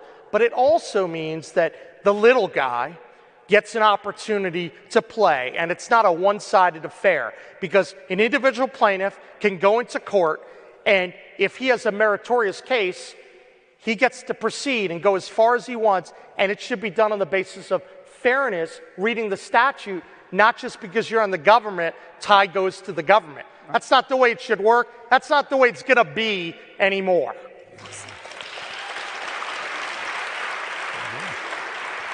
Let's talk about censorship. Murthy versus Biden, I believe, was sent back down to a lower court by the Supreme Court. And so let's talk about that case a little bit. The federal government wanted social media to be censored during COVID. There were all kinds of things they didn't want us to see or share. What does that case mean to America, really, Missouri and then America? Yeah, well, first of all, let me say I'm so proud to partner with my colleague from Louisiana, Liz Murrill, on that case. And, what an honor it was to sit with her at council table at the United States Supreme Court back in March as that case was argued. And the fight for the First Amendment goes on. We are far from over in that case. We did preliminary discovery to get a preliminary injunction. And what we uncovered was a relationship of coercion and collusion from the White House across a spectrum of bureaucratic agencies targeting conservative voices for censorship, your voices. The government doesn't want you involved in public discourse because you're on the right side of the issues. And Biden can't win the argument on the merits, so he's got to silence you. And how does he do that? He boots you off social media. He de-emphasizes, deplatforms, shadow bans you. And let me say this, the type of censorship that's going on today is much more pernicious and nefarious than ever before in human history. When King George shut down a printing press, everyone knew, and it was just words that were taken away. But what's going on today is done in shadowy corridors of big tech at the government's demand, and you may never know you were shadow banned, de-emphasized, or deplatformed, and your First Amendment right to speak was violated, but our First Amendment right to hear from you is violated as well. And it's not just words anymore, it's images, it's body language. And so, within the context of history, this is a case of enormous magnitude. Preliminary discovery, got a preliminary injunction. What the Supreme Court said was that the government absolutely coerced big tech social media into silencing American voices in violation of the First Amendment, but we need more evidence to prove that that censorship extended beyond the year 2021. Guess what? We're going back to the trial court. We're going to find it. We're going to continue to root out the vast censorship enterprise so you have a free, fair, and open marketplace of ideas. Yeah. And as someone who's been in an industry that's been censored and at a site that's been censored, you changed the mindset just by bringing that lawsuit. All of a sudden, Twitter and other places were much more hesitant to go do things. Just jumping in made a difference. It's really a remarkable case when you look at it, because the impact before the courts ruled was social media had a light on them, and what Mike Benz has done at the Foundation for Freedom Online and others, we're now learning it and we're making them ashamed to do it. And I have to really applaud your state for taking that lead and your state for taking that lead. Yeah, I would kind of give a shout out to Elon Musk, who changed the conversation a little bit. He did a little bit, yes. Because he pushed a lot of material out. And he did. He gave us that transparency. Changed the way that Twitter and now X was operating and cooperating in an investigation. Congress got involved on the House side with some investigations, which also pushed out more information. I mean, it's very disturbing what was happening, and the how rapid these big tech platforms complied with the pressure that the government was putting on them, and I think the opinions that we defended, that we won these injunctions. They were very detailed and well written. They explained this government-wide operation. It was larger than anything we had ever seen. It's terrifying. That CISA and the FBI and that all of these organizations that have so much power were involved in pressuring and taking down protected speech that they knew was protected speech, that they acknowledged was protected speech, and that it affected public health because they didn't want anybody to be contributing to vaccine hesitancy when it came to COVID. Well, my youngest son had myocarditis as a result of the Pfizer vaccine. So it had a very personal connection for me to say, you are intentionally withholding information, affecting what we call, science and investigation and a fair evaluation of the efficacy of these vaccines. And then it went on to involve the Hunter Biden laptop, which obviously affected our elections. It was so pervasive, and it is a huge threat to the Republic. I mean, it is one of the most important cases. And because it's a different type of communication that's been established since, we haven't had a First Amendment fight like this before, and we haven't had the government putting that kind of coercion on corporate entities like they were, I think, in the past, with the same kind of consequences. So we're going to continue to have that fight. There were a couple of other decisions that came out of the Supreme Court that I think did press the issue of coercion, and coercion's not okay. I'm not sure why it was not okay in those cases, but it was okay in ours.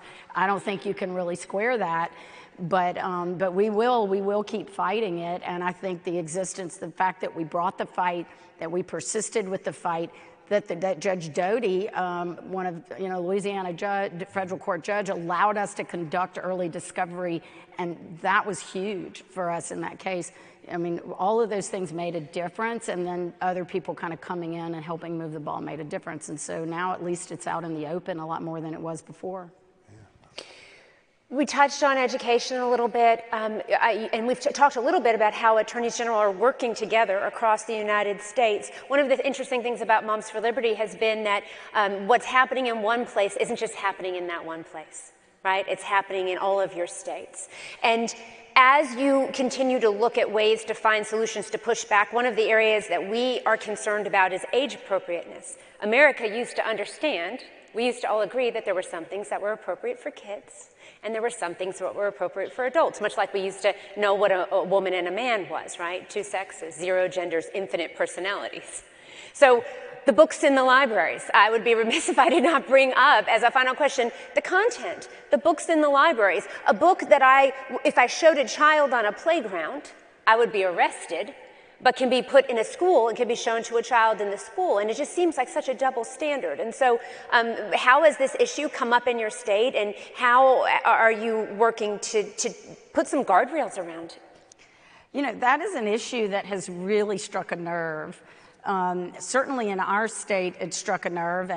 And when I was Solicitor General and Jeff Landry, who's now the governor, was Attorney General, we worked on a guide for school board, for communities, basically, governing bodies that had some authority over library boards and for the library boards themselves, and kind of started this discussion about what can you do, how can you engage.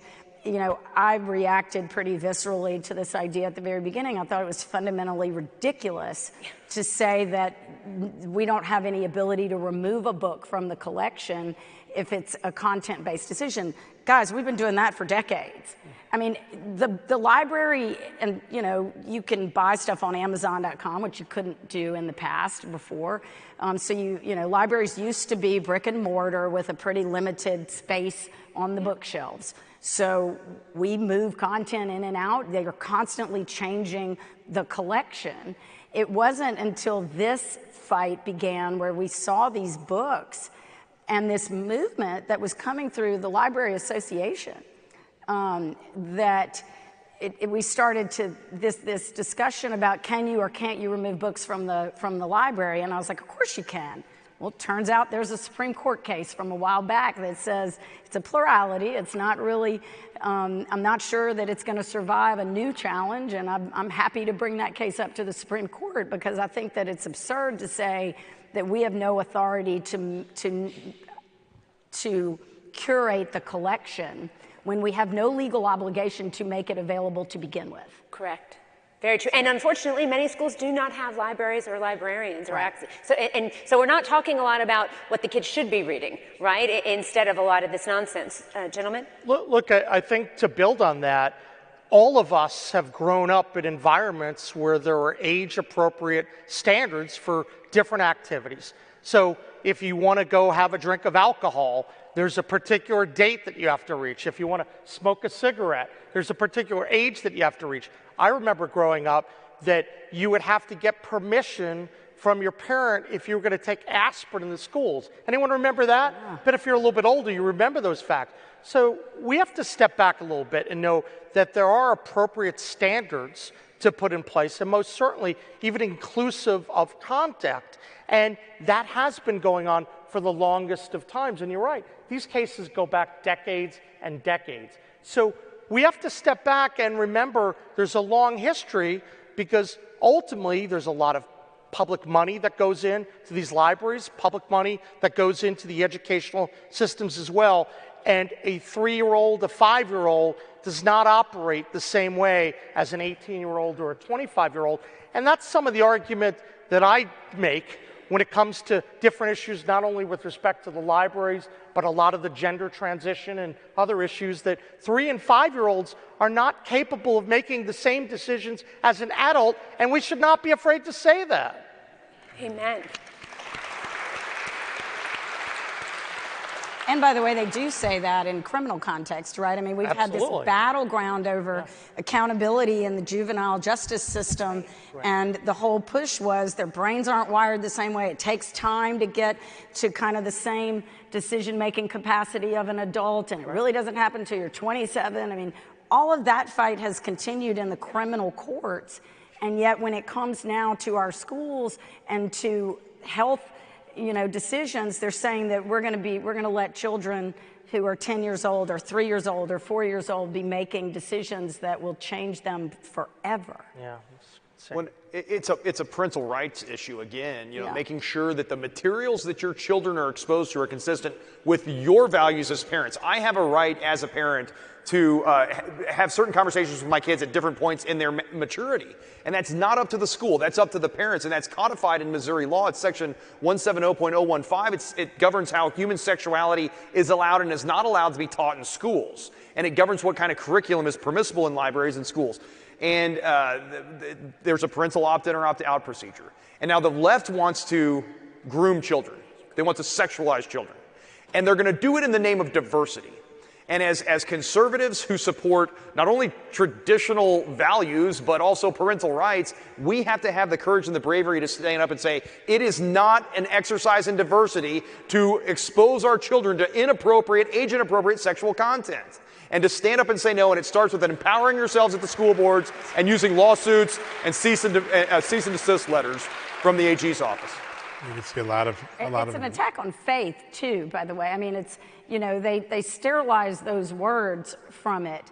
But at the end of the day, these fights are, when they're coming after your control over your children, correct, to decide what they can see and hear and when it's appropriate for them to be exposed to certain information, they are putting some fundamental conflicts in place between us and a lot of our faith traditions. So I think that's part of this, and we shouldn't lose sight of that attack too. Jenna Merrill, when I was coming up here, someone texted me, they wanted to know where you got those boots. I feel really inadequate with these black shoes. I got them in Baton Rouge. You come in style. How about that? As I was prepping last night, one of my wise colleagues said to me that the attorneys generals have been the last line of defense for the Constitution these last several years as our government has reached further and further towards liberty. You are three great shining examples of what that really means to be the last line of defense. General Bailey, all of us, thank you. Thank you. It's great to have you here today. Yeah, thank you. All right. Good job. Hey, good job. Thank you, Madison. I'm going to do myself. It's all right. Thank you. Thank you for coming. Great. Thank you. Thank you so much. Wonderful. Up next is a little trailer for a movie that is premiering tomorrow, and it's called Trump's Rescue Mission. And I don't think there are any words to describe it. I think we should just watch.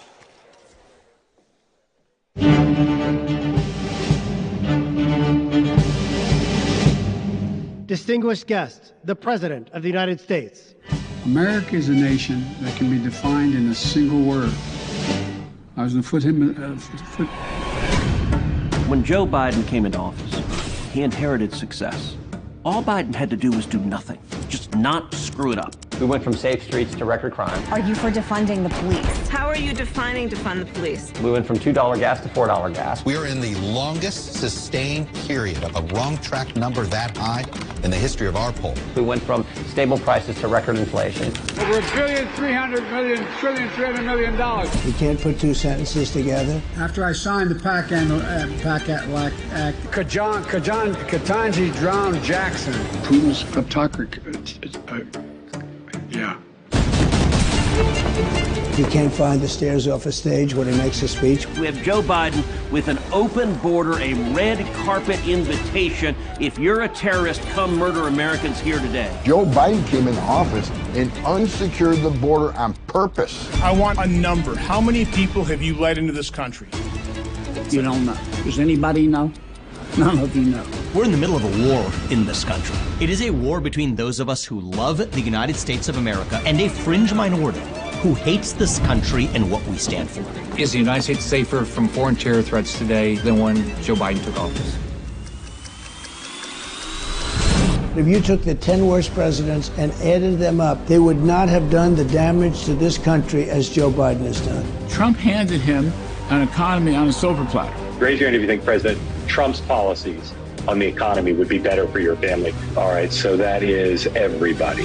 2, 10, 12, 15. Whoop, stepping on it's black. Anyway. Joe Biden, I don't believe he knows what he's doing. I really don't.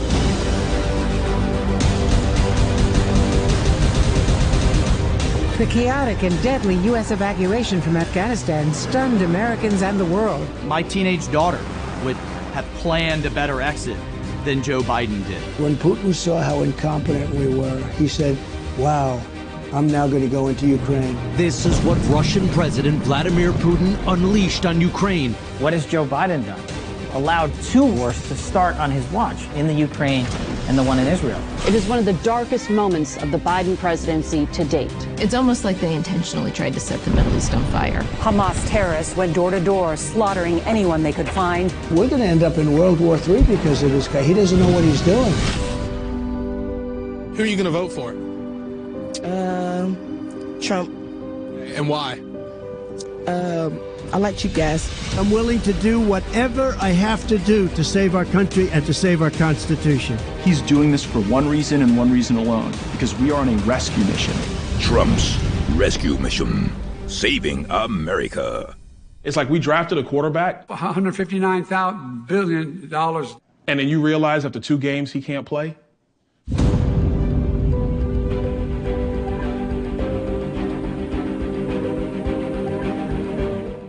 Please welcome to the stage Ed Corrigan, Conservative Partnership Institute.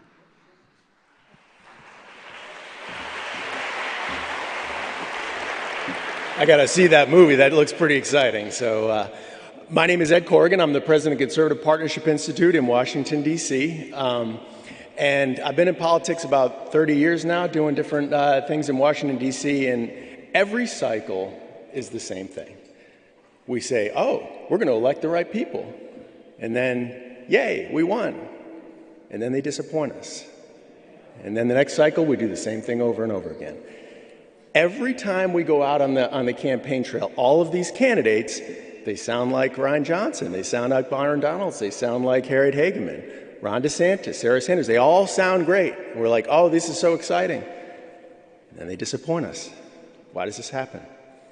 It's because there is a well-oiled machine, particularly in Washington, D.C. Once they arrive, the machine accepts them with welcome arms and says, hey, just join us. It's okay. All you got to do is be a part of the swamp, and good things will happen to you. And then they start to go wobbly, and that's when they disappoint us. What we see, Moms for Liberty is doing this at the local level, trying to make sure that our school board members and our activists are armed to do battle against the forces that we're all up against. In D.C., we started in 2017, right after President Trump was elected, we started a group called Conservative Partnership Institute. Our job is to be the counterweight to that. What we want to do is make it so that when people are in D.C., fighting for the good causes that we all believe in, that they're rewarded for that, that they're not made to be ostracized and have a difficult time. They don't get invited to lunch. They don't get, and nobody sits with them. We want them to have a rewarding and basically a career that we can all be proud of. And so I wanted to ask each of you something that's a part of this, which is, all of you, many of you, you're in this fight because you believe in it. If things go the way it looks like they're going, we're going to get an extraordinary opportunity starting in January to really change this country. But we're going to need people to do this, okay? We're going to need thousands of people out of nowhere. The conservative movement in D.C. does not have the machinery to do this job. We need more. We need more people who are willing to say, you know what, I've had a good career, or I'm doing well in my business. I live in wherever in America, or I have a kid who's in college and is maybe ready to do something to fight for the cause. Come to D.C. I know it's the swamp. I know none of you really love D.C. D.C. needs you, and so. Think about who you know, whether it's yourself, whether it's your friends or family members who might be willing to take up, move into D.C. and do some good work for our country, whether it's in the administration, whether it's Capitol Hill, or elsewhere in the conservative movement. The Conservative Partnership wants to help you do that. Go to our website, cpi.org, and we'd like to basically talk to you about possibly what that could look like. Again, thank you so much for all being here. We're really excited about the great work that Moms for Liberty is doing. But I just wanted to give you a little bit of an assignment today. Let's get in the game. Thank you so much.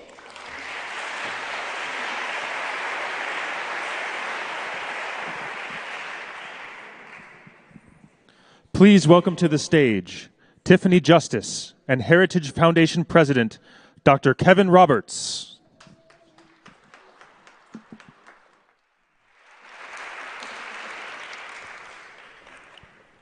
We're so excited to be joined today by two amazing leaders, Governor Ron DeSantis and Governor Sarah Sanders of Florida and Arkansas. Let's give them a round of applause.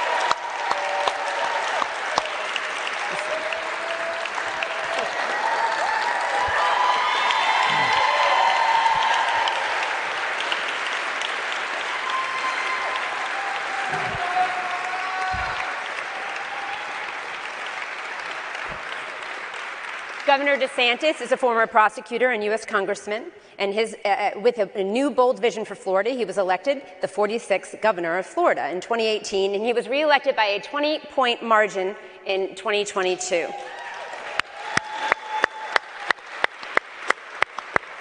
Governor DeSantis is my governor. We love him in the state of Florida, and he has stood up for freedom even when it wasn't very popular. So thank you for that, Governor DeSantis. Sarah Sanders is the first woman to serve as governor of Arkansas.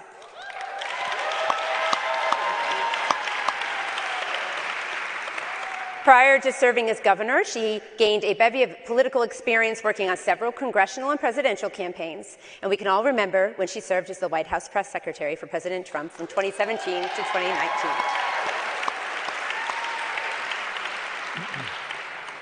You both have 3 children, moms and dads, and you are showing a bold new vision for America. Governor DeSantis, you set out a blueprint for America, showing in Florida what we had done as far as safeguarding parental rights and moving our economy forward. We'll focus on parental rights to start if we could. Let's talk a little bit about some of the work you've done in Florida to safeguard parental rights. Sure. I mean, I think that it used to be you would send your kid to school and they would learn math and science and stuff, and maybe not everything was perfect. But you didn't have to worry about your kid going to kindergarten and being told that they should change their gender. You didn't have to worry about some of the things that now we start to see in our society. And so we put the kibosh on that in Florida. We said we are not going to be indulging in things like gender ideology in our schools. And you'd think that that would be something that would be pretty common sense. I know with parents it was common sense. It was not something that the media wanted to hear, and it was also not something that our most powerful and well-known company, Disney, wanted to hear. So we ended up having a standoff over that. And, you know, I'm just sick over the years. So many Republicans, anytime some big bad corporation opposes what they want to do, they like cower in the corner like little scared kitties. And so we said no. You know, we're going to lead the state of Florida. We're not going to subcontract out leadership to a woke corporation based in Burbank, California. And so we won that battle with the Parents' Rights Bill. We won.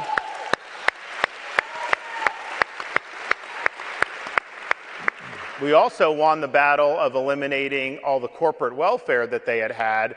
And the result is now they want to build all these new parks, and they're going to end up paying us a lot more money than they would have before. So it was a win across the board, but it was the right thing to do for parents. We've also done universal school choice in Florida. So money follows the student. You go where you want to go. And it's good for students, good for parents, but it also creates competition amongst schools. You open a charter school, you're entitled to no students. You got to get, some parents got to say, I'm sending my kid to charter. You open a private school, some parents have to say, I want to send my kids there. So people know that this money is available, and we now have, between private, charter, and district choice programs, we got over 1.5 million students in school choice in the state of Florida actively that are doing it. And then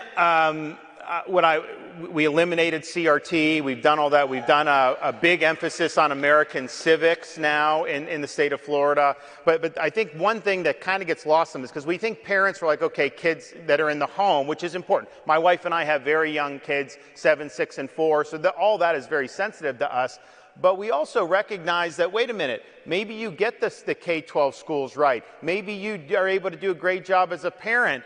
But if you send your kid to a university at age 18 and the university undoes everything you've worked hard for 18 years, then what good does that do? So we've taken on higher ed in Florida, and the first state to do it. We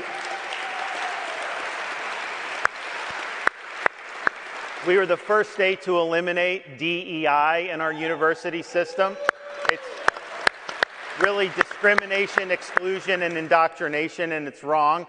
We also have all tenured professors now undergo review every 5 years and can be terminated for poor performance. So you have professors that are not meeting the mission, and the mission of these universities is a classical mission of education: search for truth, prepare people to be citizens of this republic. It is not about indoctrination. It's not about political ideology. And so there have been some professors that have gone out their merry way.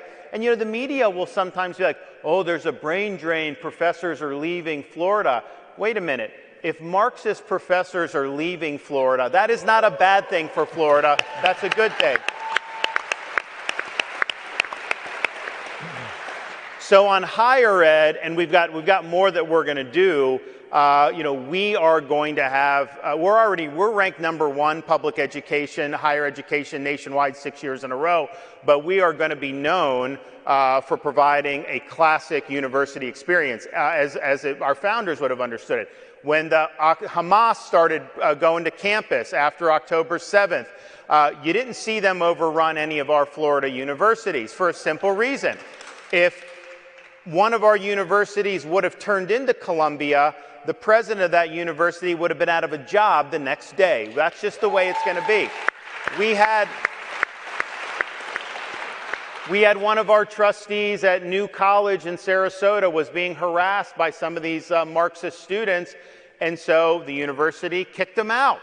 We had other students that were screaming and interrupting a graduation ceremony, so the university is withholding their diplomas until they apologize to the speaker, to their classroom. So we're not letting the inmates run the asylum. We're not going to use your tax dollars to create a university system that is dedicated to indoctrination and political activism. So we're doing it right. We're happy to do it. Everything we do, we get blowback from the left and from the media, but that just tells me that we're over the target. That's right.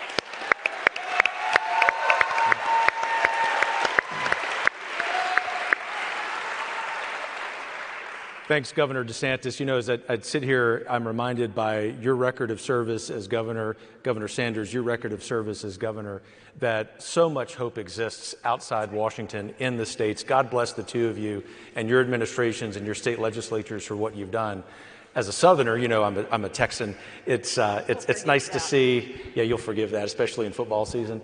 It's nice to see red state governors, period, but in the South really be laboratories of democracy, as the two of you know well.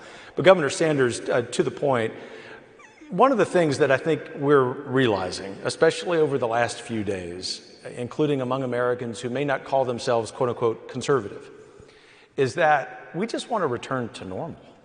We just want to return to common sense. I mean, that's driven Governor DeSantis' agenda, yours as governor.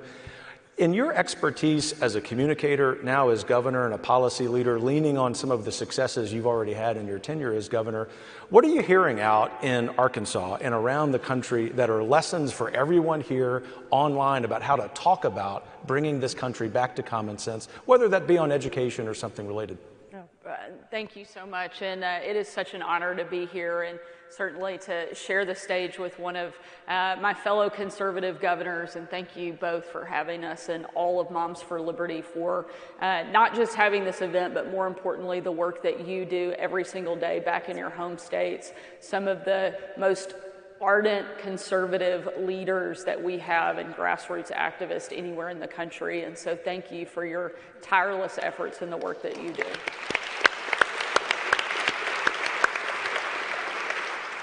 You know, Governor DeSantis has a little bit of a longer record of success, but I'm hoping to give him a good run for his money. I'm a year and a half in, and we have been able to do some incredible things in Arkansas. And, you know, one of the biggest things that we have found is that people, frankly, want government to leave them alone. They want government out of their schools, out of their homes, out of their business, out of their community, dictating every single action that they take. And that's exactly what Republican governors are doing. because we have such an absolute failure in Washington and the leadership there is so broken, it's frankly fallen on Republican governors to step up and start leading the way. And I think that's exactly what you've seen happen over the course of the last several years. You know, I'm lucky enough and blessed enough that I have a dad, speaking of parents, that was one of, I'll pause for applause for my dad.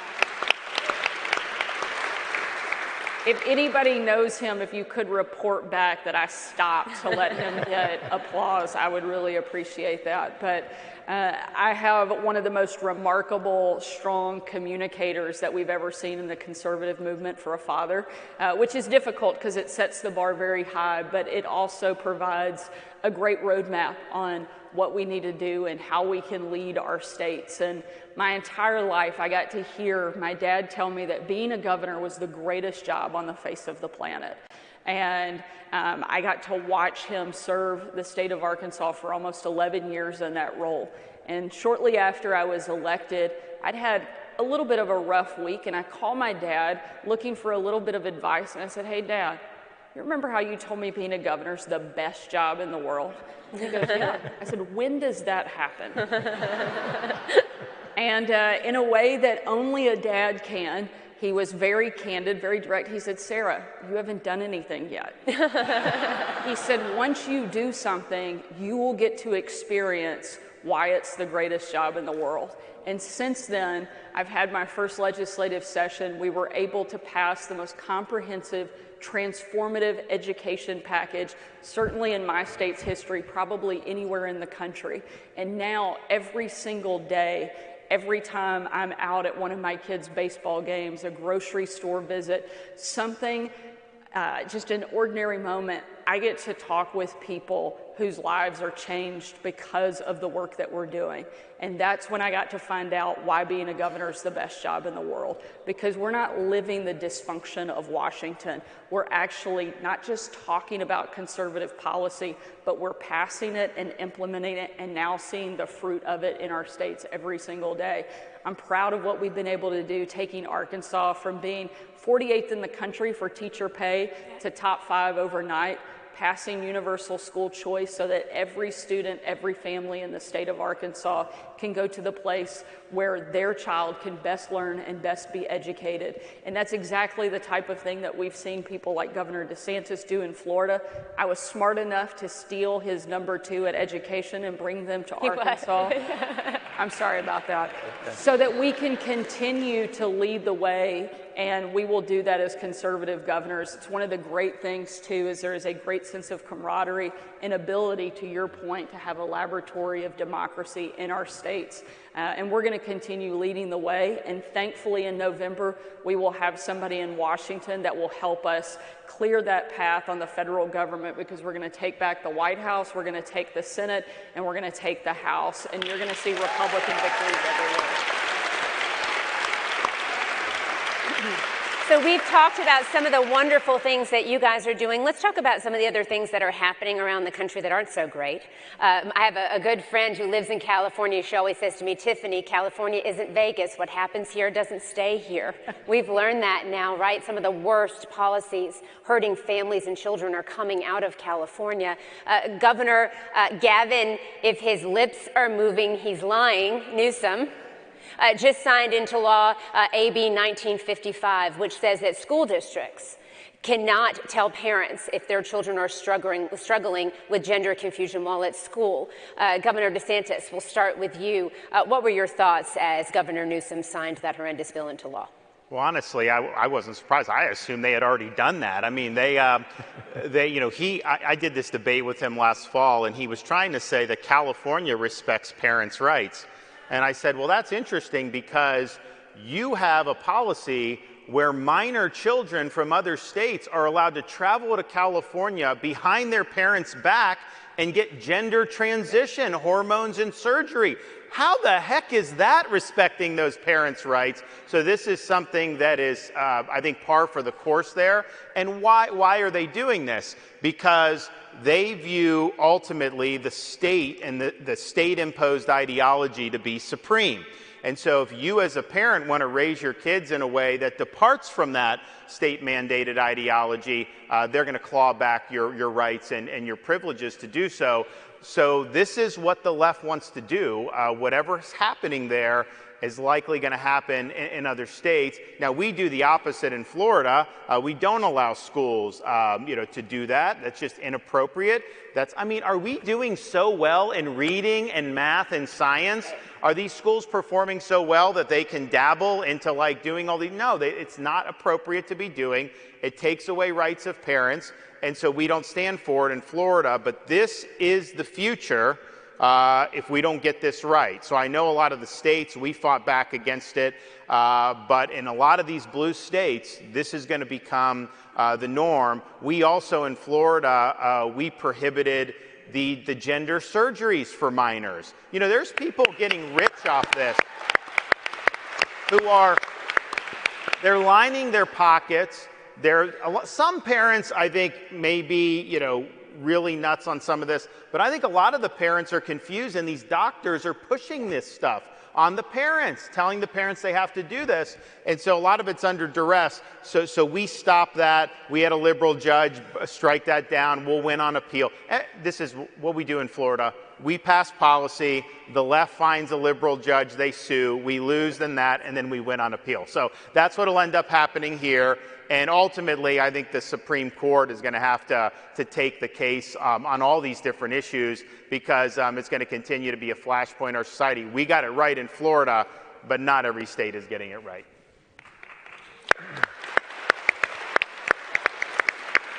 Follow up to that, Governor Sanders, what's your approach to that question been in Arkansas? And relatedly, if you don't mind, what's the proper role of the federal government in a way that properly, legally, constitutionally would support the great efforts in places like Arkansas and Florida?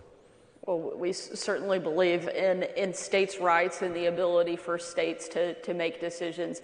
As a parent, I have a 12-year-old, a 10-year-old, and a 9-year-old. My kids can't decide what they want for breakfast, much less what type of life-altering decision that they could make. And the idea that we would allow medical professionals, if you can call them that, if they're willing to engage in that type of behavior, to do that to children is not only disgraceful, but it should be against the law. And that's why you're seeing states step up, pass laws like that. And I think the federal government has to take a bigger role. And I certainly think with the new president in the White House, we're going to see that. But we cannot allow the type of activity that's taking place. Democrats, I say it all the time, they love to talk about the war on women. And I repeatedly have said the only war in this country on women is on conservative women from the far left. That's right. There is no greater attack on women than we are seeing waged from the far left. The question I ask all the time, where are the feminists? Why are they not stepping up and pushing back against a party that can't even tell you what a woman is, much less try to talk about being the one to empower it? As one of...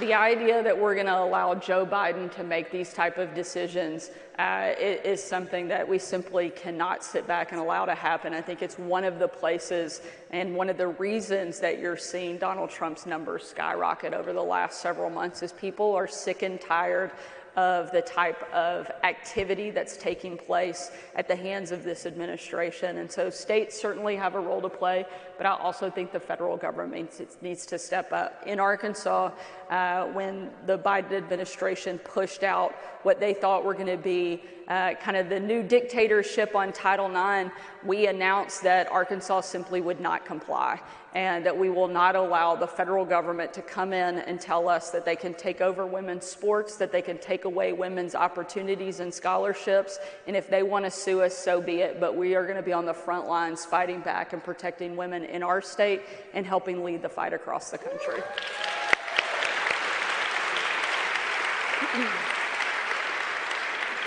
Another issue that we're grappling with right now as parents, as Americans, is technology and social media. Sarah, I learned recently that you sent a copy of The Anxious Generation by Jonathan Haidt to every U.S. governor and every Arkansas legislator. What brought you to do that? Well, like I said, I have 3 kids, and with a 12-year-old daughter, one of the biggest fights we have at our house right now is over social media and cell phone use. And there's not a single data point that you look at that will tell you it is a good thing for kids to have total and constant access to smartphones and social media. In fact, it's the total opposite. Every single study you see will tell you that suicide, depression, anxiety are skyrocketing in our country right now. And if we don't do something about it, we're going to continue to see the decline of the youth in America. This is, I think, one of the places that we have to engage probably almost as much as anywhere else right now. The level of access that students have to drugs, to bullying, so many other things that we're putting that directly into their hands. As a parent, I want to see us engage. We've taken in Arkansas not a top-down, heavy-handed approach, but we opened up a grant program allowing school districts to opt in, and the state will fund having pouches or lockers in the school and access to telehealth, mental health specialists. And the response has been overwhelming. Nearly 75% of schools within the first 2 weeks that were offered voluntary participation have opted into the program because our administrators, our parents, our teachers are seeing how detrimental social media and smartphones are to our students. And this is one of the places that I think we have to engage, and certainly something we're going to lead on in Arkansas. So Governor DeSantis, thank you for that. This is such an interesting issue. We had a bill in Florida that you actually vetoed that said that kids who are 14 and 15 wouldn't be able to access social media. But there was a big push on parents, from parents saying, okay, but what about parental authorization? There was no parental authorization piece. And we know that there have been cases that have been brought against laws similar to this in other places that even did have parental authorization that have been struck down because of First Amendment issues. And so this is such a big issue, and I think we're really trying to work together to find ways to address it, but also respect the freedom and liberty of Americans. So how have you thought about this issue, and how will you continue on? And then we ended up passing a law that did protect children. So let's just talk about you as a dad, social media, you know, what you expect for your kids, and how you think we can help other parents to lead here. Well, first, just with schools, you know, this was like a year or two ago, I said, you know, they shouldn't have cell phones in the classroom. Just put them on the side. Why are we sitting there with everyone on their phone? What's the purpose? Is it just a daycare? And so we said that was part of a teacher's Bill of Rights because we want to attract good teachers. Obviously, we don't want teacher unions imposing their political agenda, but we want young people to want to join the profession. We raise pay, we provide incentives. But, you know, a lot of teachers are like, the classrooms aren't safe because if something happens and they ensure discipline, then they may get sued. And then the attentiveness was like a huge issue. So we did. And I think when we said that, like, I think someone in the media compared me to Hitler for not wanting cell phones and that. It was ridiculous, the outcry. Well, now it turns out even these blue school districts are saying how much better it is that the kids aren't on their phones all day. And they don't need to be on their phones all day in the classroom. I mean, we didn't even have phones like that for most of American history, and we were able to get fined. So that's it. Now, states like California are even having to do it, and other states are doing it. So that was smart. Now, the broader use of social media, even apart from that, what we did was try to say, okay, right now, social media companies under federal law are actually not allowed to issue an account to people that are under 14. Now, those companies do it. They don't verify. Federal government doesn't really do anything. So we said, 14 and under, that's similar to what federal law is. You can't issue a social media account to someone that's 14 or under. It just can't do it. There's other things you can't do for people that are young. 14 and 15, or 15 and 16, parental consent. If a parent wants to authorize you to have an account, they can do it. Above that, then they can do it. And look, if a parent has a 12-year-old and they want to lend the 12-year-old their own social media account, we're not going to police that. We're policing the companies because I think the companies are the problem. And what the companies have done is they have technology that's addictive. I think it's terrible for kids to be buried in these phones all day.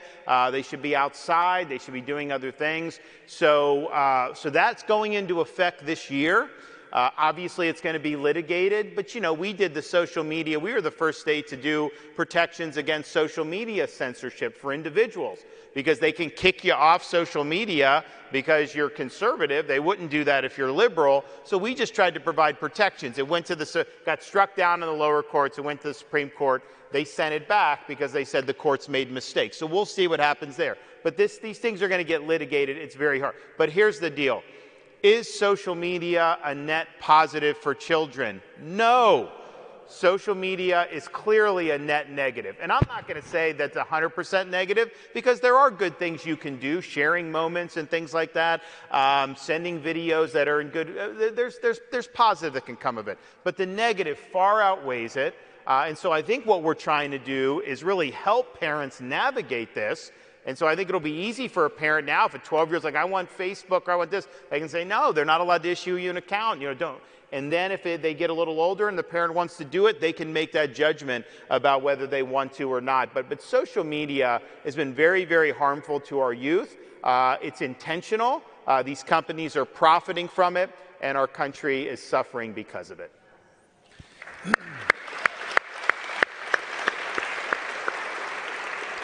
So Tiffany and I have saved the sort of broadest question for last, but it's about vision, and it's coming to you, Governor Sanders, just as a heads up. And it is based on this premise. Americans have every reason to wake up and be discouraged, even though we know that they shouldn't, right? We ought to have eternal hope. We have a lot more reasons in the last days to know that someone more powerful than us is in charge.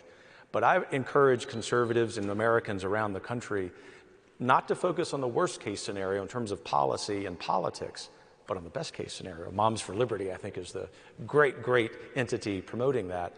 Cast a vision for us, for America, 10 years from now. What does America look like based on what you have done in Arkansas, Governor DeSantis has done in Florida, what Moms for Liberty, all these people who are part of this movement have done? Give us some encouragement about why what they are doing is connected to that vision.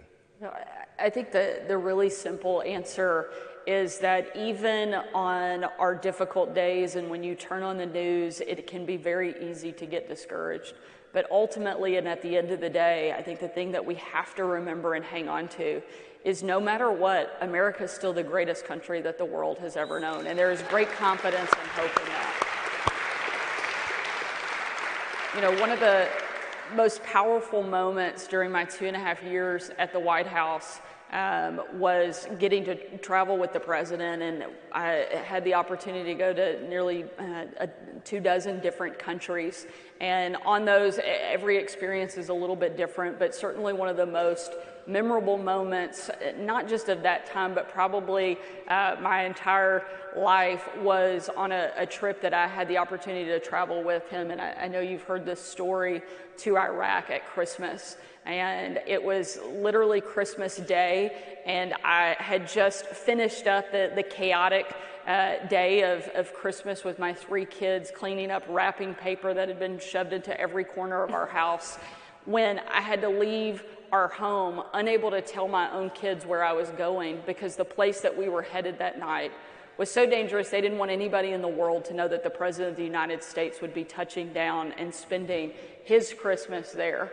And as we took off on Air Force One, we did so in complete and total darkness. They turned the lights off the plane, the lights off the runway, and 12 hours later, we touched down in the war-torn part of Western Iraq.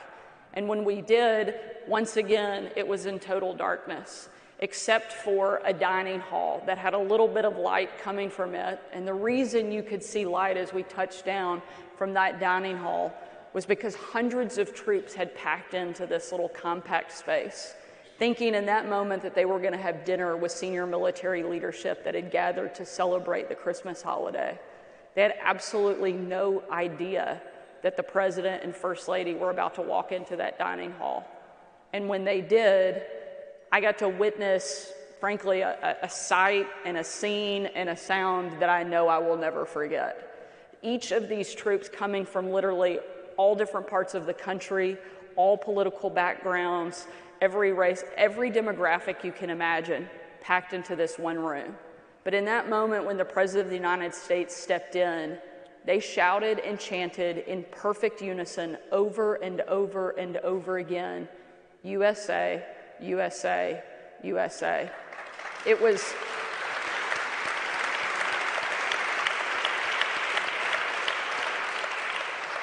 honestly this perfect picture of what America is all about. You have people who are willing to put everything on the line, who are willing to serve, who are willing to sacrifice, and in some cases make the ultimate sacrifice so that each of us get to live free in the greatest country on the face of the planet. I mean, we can never lose sight of that. We have people literally willing to die to protect the freedoms that you and I so easily get to enjoy. And even on America's worst day, which we don't have that many of when you really look at it, we are still a country that loves freedom, that protects freedom, and has people that are willing to die so that we can pass it on to the next generation. That is a powerful thing. And in 10 years from now, in 20 years, 30, 40, 50, I don't think that America will have lost sight of what makes us so incredibly great and special. And it is that we are a country that will do anything to protect that freedom and pass it on to the next generation. The reason I know that is because I'm sitting in a room of people that I know that are completely dedicated to seeing that happen.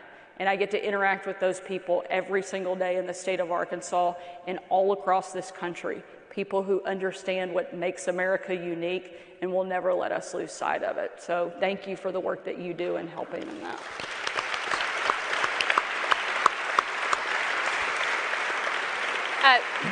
Bold vision for the future of America. We're so incredibly grateful that you joined us today. And thank you to Dr. Kevin Roberts and Heritage for being such great leaders and always supporting Moms for Liberty. Y'all are the best. Thank you. Thank you. Okay. Thank you all so much.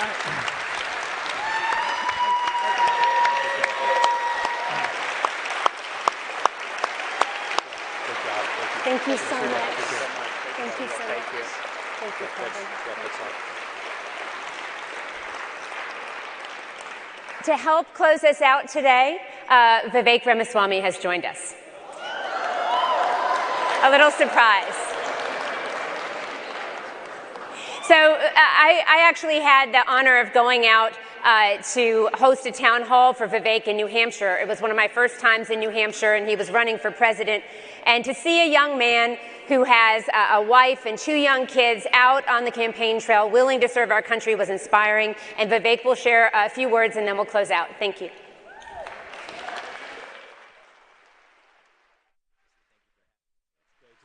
Thank you.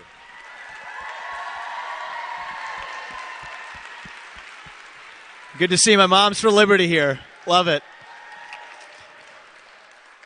It's great to be here. I remember that convention in Philadelphia, and it was so special to our family. We will remember that for the rest of our lives. The presidential campaign, the one thing that was hard about it was in the first phase of it, so I'd stepped down from my business career, and I didn't know what this political run was going to be like. My wife, Apurva, who some of you know is a throat surgeon, successful career in her own right. We're raising our 2 boys. We thought I would be campaigning on the road, maybe 3-4 days a week, do the rest from home. A month in, we realized it wasn't going to work out that way. We had to be all in on this together as a family, doing every stage of it, the 4 of us. And that convention in Philadelphia was actually the turning point. It was the first time we brought our 2 kids on stage with us, and you all were so welcoming to them and patient that I will just tell you that moment will stay with us for the rest of our lives.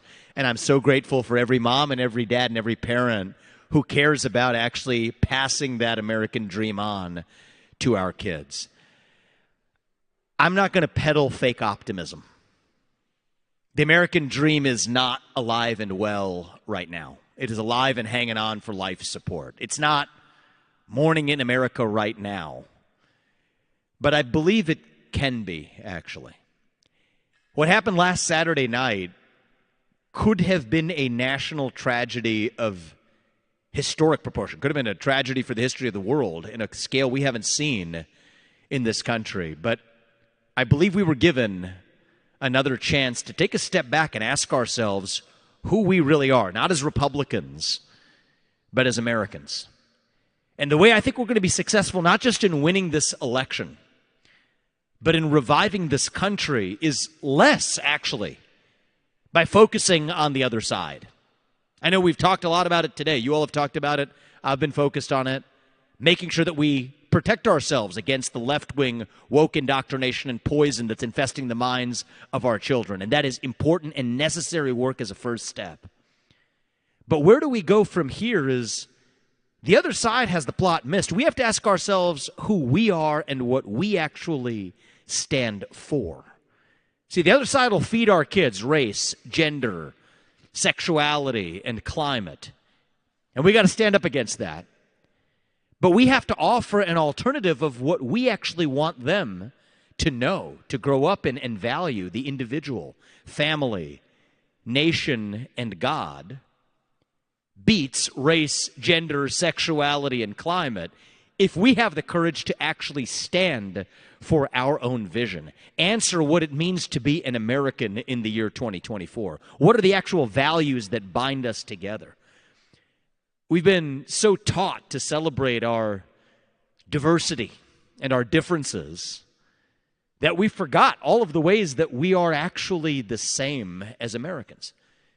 Without that, our diversity is actually meaningless. If you think about it, what are we?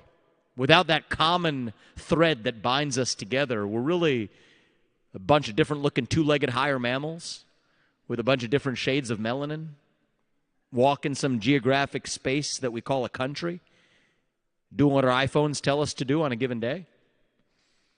That's the America I see at times. Young people in my generation, certainly my two sons' generation, are lost, hungry for direction, suffering from depression, anxiety, fentanyl overdoses, wokeism, transgenderism. These are all part of the same symptoms of that deeper void. And I think our moment now is to step up and fill that void with the real thing. Answer what it means to be a citizen of this country in the year 2024. It means we believe in merit. And we teach that to our kids and run our schools and our universities accordingly. That you get ahead in this country not on the color of your skin, but on the content of your character and your contributions. That's why we're against DEI and the affirmative action agenda. We're against group quota systems because we stand for merit. We stand for the rule of law. And I say this as the kid of legal immigrants to this country. That means your first act of entering this country cannot break the law, because that's what it means to stand for the rule of law in the United States of America. It means the people we elect to run the government ought to be the ones who actually run the government, not the unelected bureaucrats in Washington, D.C. who pull the strings today. And that means we're not just going to reform the Department of Education. It means we got to get in there and actually shut it down to restore that money back to the states and to the people where it belongs. See, these aren't black ideas or white ideas or red ideas or blue ideas, not in my book. These are American ideals that we fought a revolution in 1776 to secure. And I believe, and I know you believe, those ideals still exist. We're going to elect Donald Trump in November to make sure that we have a commander-in-chief who revives those ideals. That's why we're here at this convention in Milwaukee this week. But it's not going to be just one man coming from on high from the White House to do it.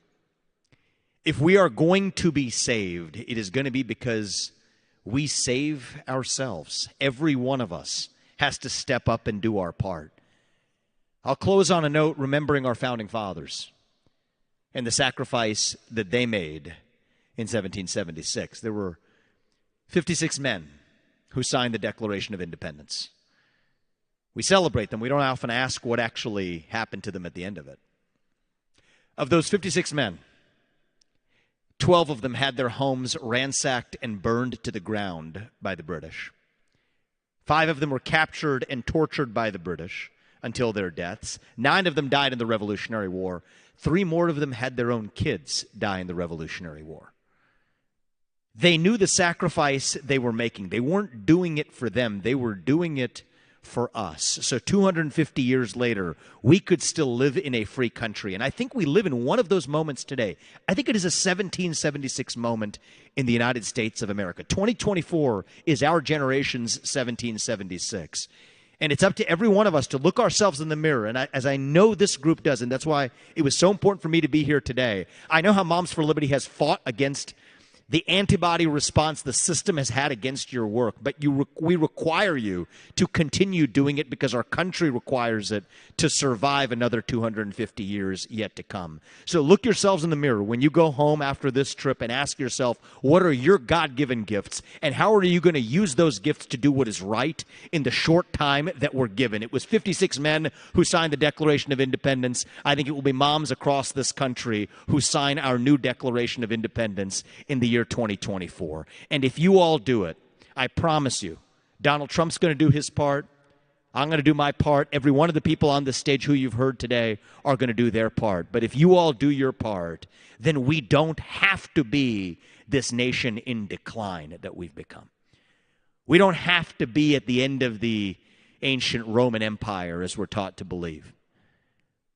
What I see is a country that is actually still a little young, going through our own version of our adolescence, figuring out who we're going to be when we grow up. Still that country where I said it's not morning in America and I meant it, but we still can be that shining city on a hill. That country where we will look our kids in the eye and mean it when we tell them, you get ahead in the United States of America with your own hard work, your own commitment, your own dedication, and that you know what? You are free to speak your mind at every step of the way. That is the American dream. That is what we are running to, and with your help, that is what we will revive to save this great nation. Thank you all. God bless you and your families and your children, and may God bless our United States of America. Thank you all. I appreciate it.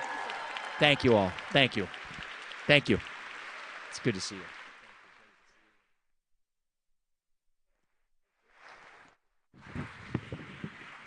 So I want to thank everyone for coming today. We really appreciate your support. We want to say thank you to our sponsors, Young America's Foundation, Conservative Partnership Institute, Public Square, and the Heritage Foundation.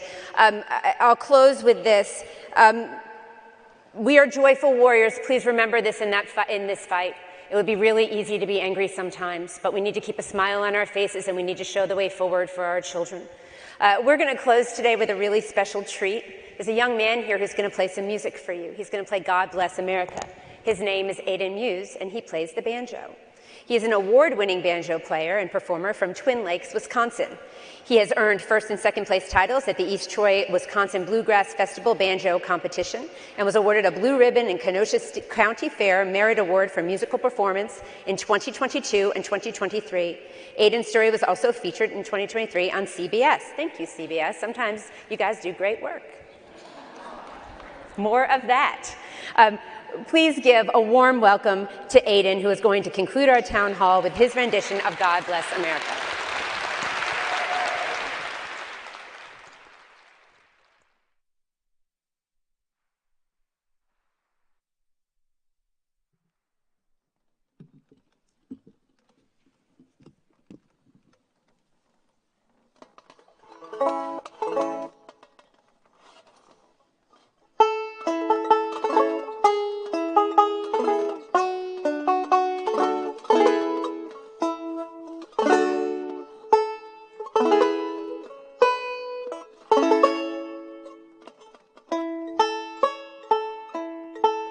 If tomorrow all things were gone, I worked for all my life, and I had to start again with just my family by my side.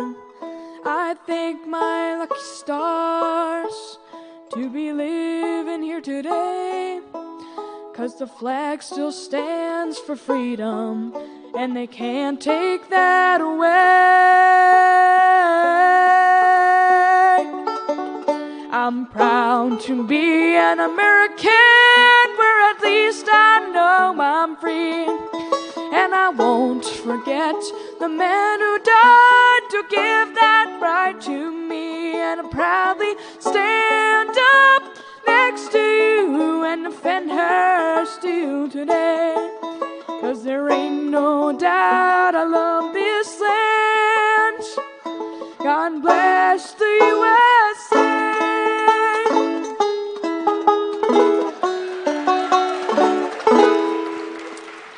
From the lakes of Minnesota to the hills of Tennessee, across the plains of Texas, from sea to shining sea, from Detroit down to Houston and New York to LA, there's pride in every American heart, and it's time we stand and say,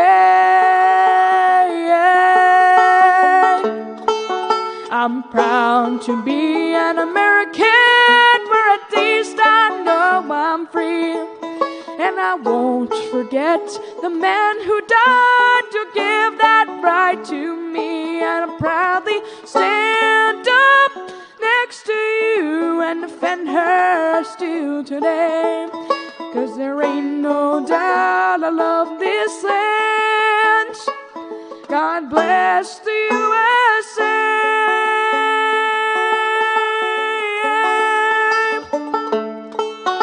I'm proud to be an American, for at least I know I'm free.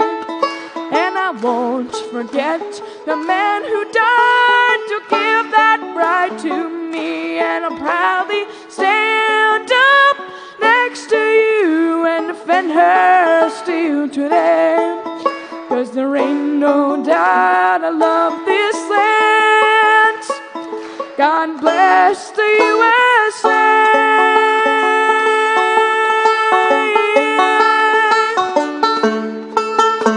I'm proud to be an American, for at least I know I'm free.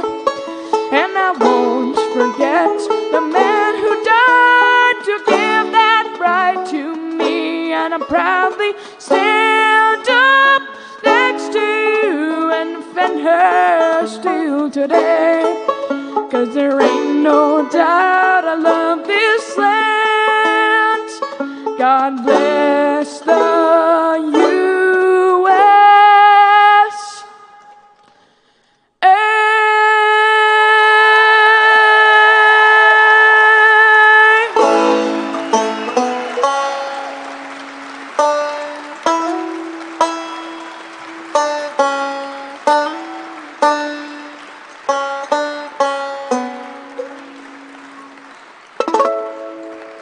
Thank you, everybody.